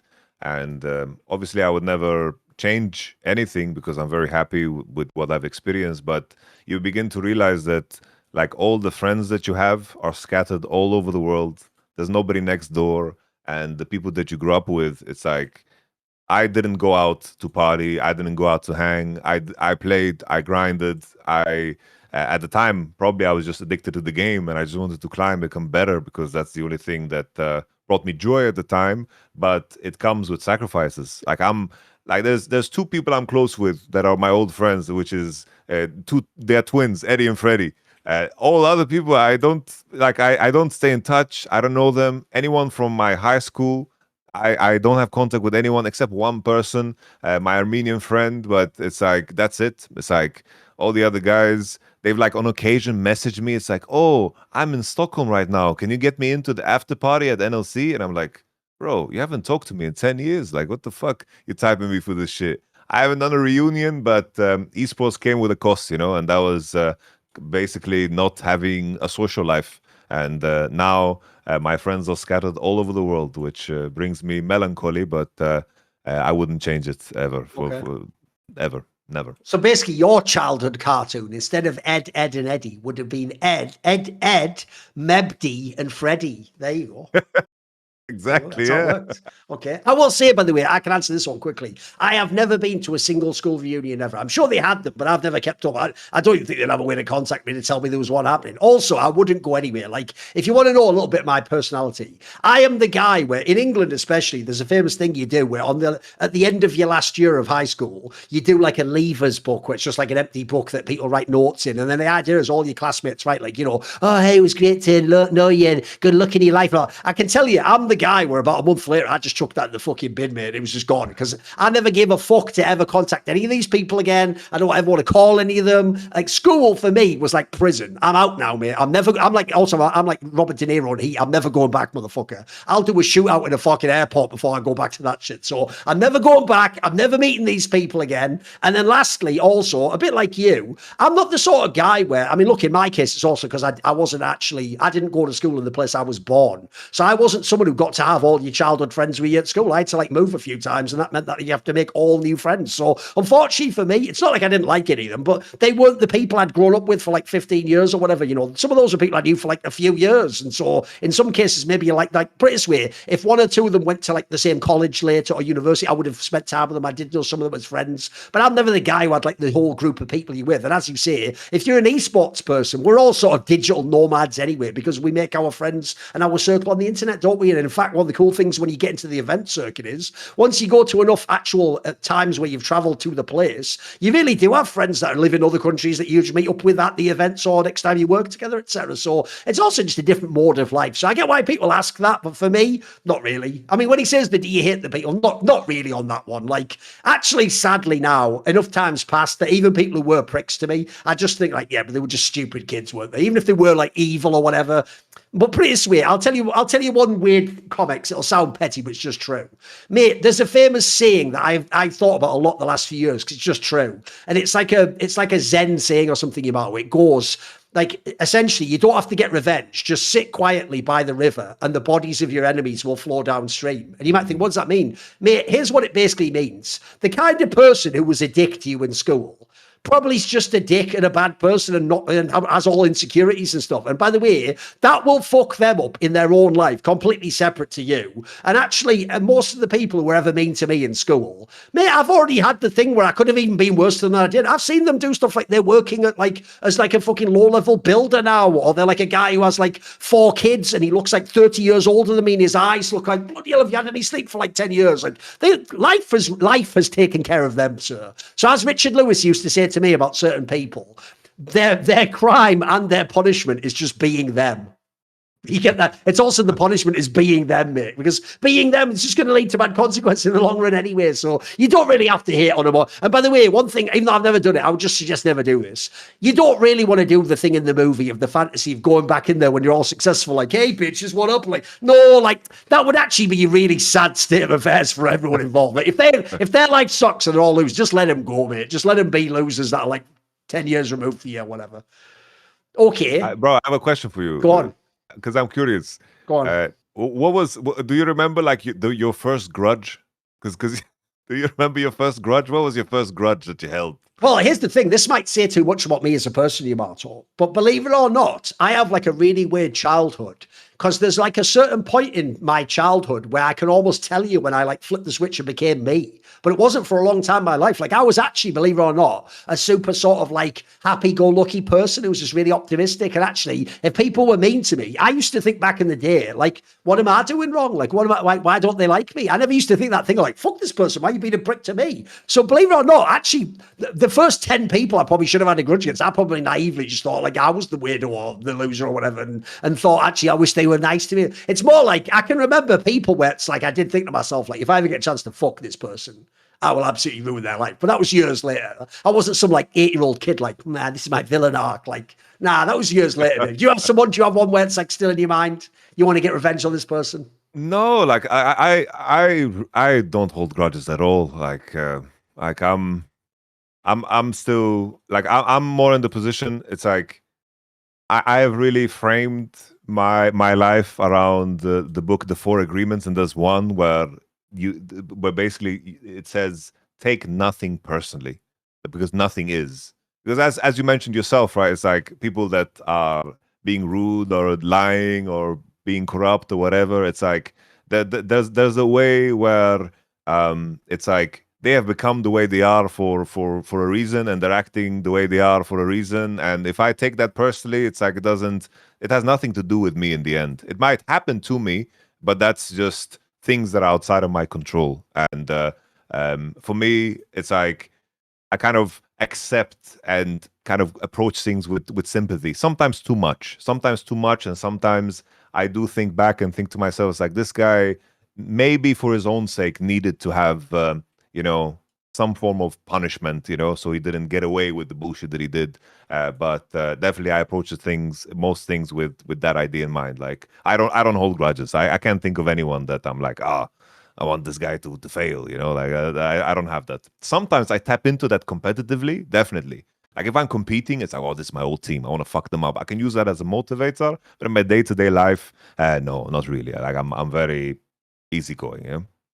Well, if anything, that's more esports, man. Esports, I've got a fucking. How long have we got? Like the list. It's like one of those scrolls that just extends forever. Like list of reasons why. Fuck everyone else. Never ends, of course. Okay. What about this question? It's actually a very good question. I'm going to say when this guy said it seems obvious. Listen to this. Yeah. The question Nadnerb says is, why don't people do an end of year top 20 LOL players rating rather than top 20 going into Worlds? It's actually a pretty good point, isn't it? Yeah. Usually, in my experience, which is a very sad answer, but it talks to the state of the affairs, I've done those, but nobody seems to care. Right. It's like after the Worlds, people seem to just be done. But honestly, we should do it because the people that watch this show care. We should do it. No, by the way, I also agree because essentially we could just double up, couldn't we? The real answer, as you implied, is cynical, which is doing like a top 20 or a tier list of players and teams before Worlds is the easiest but most guaranteed content you can do actually as a content creator. Like that is almost locked to get like 20 to 30k views at least, because people who are about to watch Worlds are going to watch it and think things like, well, I didn't watch the LPL. How are they going to rate Kanavi and Jacket? Things like that. Whereas I know what you mean. Even though technically for history and for what you call posterity, you'd want it to be at the end of the year, a bit like HLTV and Counter-Strike, so you can remember who were the best players. But I know what you mean. Sadly, actually, a lot of the joke is not just players. A lot of fans seem to just tune out in the off-season. That's why, in theory, I still like to do content, but I like to make it more like, historical shit or something that's a bit more like evergreen in that regard, because I know what you mean. I actually think, I tell you what, we'll do that, Yamato. Since on our own channels we'll do our like top 20 going into Worlds, let's do that at the end of the very year, like almost one of the last episodes before Christmas. We'll just do like our 20 best players of the year. We'll do like a little power rank / tier list on stream, and we'll do it, because I do think actually it would have value and it would be interesting content, especially because you can also then refer to it yourself the next year, can't you? Like, well, we had this guy third on our list as the thing for this year, but you start the year, it's even quite good for that. Because I do agree. I told you it's a good question, isn't it? I've actually never heard anyone ask that before. It's legit. I knew it was not no, Okay. So let me see. Here's a good question. Big Boy says, if you could wave a magic wand and retroactively give League of Legends esports a circuit with 4 major international tournaments per year from the very beginning, so think of it more like tennis with the Grand Slams or something, he says, this is the question, which currently retired player's legacy could change the most in terms of how they are remembered? Ooh. So if we had sort of 4 majors a year instead of 1 Worlds, which player from history, if he'd have had his whole career, who do you think ends up being a better player than currently is? I think instantly, Zhao would just be appreciated 50 times more. Because he's done some incredible shit, and the main thing is that he's fallen flat at the World Championship, but he's been a part of RNG rosters that came into the World Championship as favorites after dominating the whole year, sometimes winning both splits and MSI, being on a golden road. Maybe Uzi is in that conversation too, but those RNG rosters are the ones that instantly stand out beyond the obvious, that is, of course, GenG. Yes. By the way, the other reason the Xiaohu one's a great one is he has the same problem that I think everyone has in League of Legends and Dota, which is in Dota, TI used to be more around like August each year, and obviously Worlds would be around like October, November. And I always used to say, at least in Counter-Strike, when we had the 2 majors, you can still be good in the first half of the year and win, though. The problem if you're Xiao is he's known as the fucking Tiger King of Spring, isn't he? Guess what? Spring's the fucking shittest time to be good at League of Legends because the Worlds is in November. Like, by then, you're not the top one anymore. So, yeah, I know what you mean. If there'd have been like, essentially, if we'd have had like an international tournament, mate, if there'd have been 2 within the first half of the year, Xiao would have a lot more fucking big trophies. I agree. And then the other one for me, because I'm thinking of the obvious other people I think you can throw in the mix, is anyone who was really great and consistent for many, many years, because their problem is either Faker won the Worlds they would have won, or they only had 1 chance a year to win one. I'll tell you an obvious one, which is any of the fucking Rocks Tigers players. Like Smeb's a classic one, but even more Peanuts had a million times. How about Prey? Prey was on a million teams, by the way, that like were even contenders to win Worlds and didn't do it. So if you give this guy 4 chances a year, I also do think, by the way, the other factor, even though to some fans they wouldn't like this, I would actually prefer it. The other reason why having like more than 3 even championships would be big is it would actually get rid of a lot of the choking shit, Yamato. It's very unlikely, really, that like a Chovy, I mean, he didn't. He's won the MSIs, hasn't he? Like these people would have just won more championships. Like people like Peanut just would have won more. You know what I mean? Because the level they're able to output for so long means that like they would just have tournaments where it worked. The meta fit them, they popped, they won them, etc. So I think a lot of great players would have a better record. I also think, as a detail, it's so sad when after a World Championship we have zero continuity in the storylines because roster changes happen. Yes. Like I always, it's like the World Championship, we get a finals like the Bilibili T1 one, and then we don't know what the hell is gonna happen in the next year. It's like if someone wins a major at the beginning of the year, you're like, okay, the next tournament, we're gonna see it in 2-3 months, and they're gonna fight against each other again, and then again, and again, and it becomes such a feat of strength to maintain and to achieve a Grand Slam, because it would be like almost considered impossible. But we would see the rematches of the same rosters at that scale, which I really feel deprived of. I'll give you an example. I'll tell you a prediction already, but I already know for a fact I'm going to be right. Right? Assuming T1 qualifies to Worlds this year, here's what they will do. Because broadcasts want to be able to pick up narrative threads and continue them and build something rich and refer to history, they will talk about this T1 squad with peers as if it was the one with Gumayushi. And they'll talk about how T1's been here before and they've been in tough spots in the quarterfinal. And they'll do all this conversation. And I get why they do it because I understand broadcast. But the problem will be it won't fully land Yamato because, for example, if you're going to talk about T1 at Worlds, it's not exactly a small detail that Worlds is probably Gumayushi's best tournament ever. Like, he's not in the team though. And so unfortunately, the narrative's not really going to work. But I know what you mean. If that person had already won the first tournament and then come second at the third, by the time you're on the third and fourth, that narrative still holds. It's the same player. It's the same team. You're talking about the same exact roster. I agree. That's actually the weakest part of League of Legends, unfortunately, is that most rosters, as in 5-man lineups, only last 1 year. And so it means that you're always doing like a hard or a soft reset on the whole narrative. And so I agree. It does actually spoil some of the storytelling for me. Right, I said we'd just do a few for this one. We will come back next week and do much more. We'll see you on the next week, on the next episode of Summoning Insight.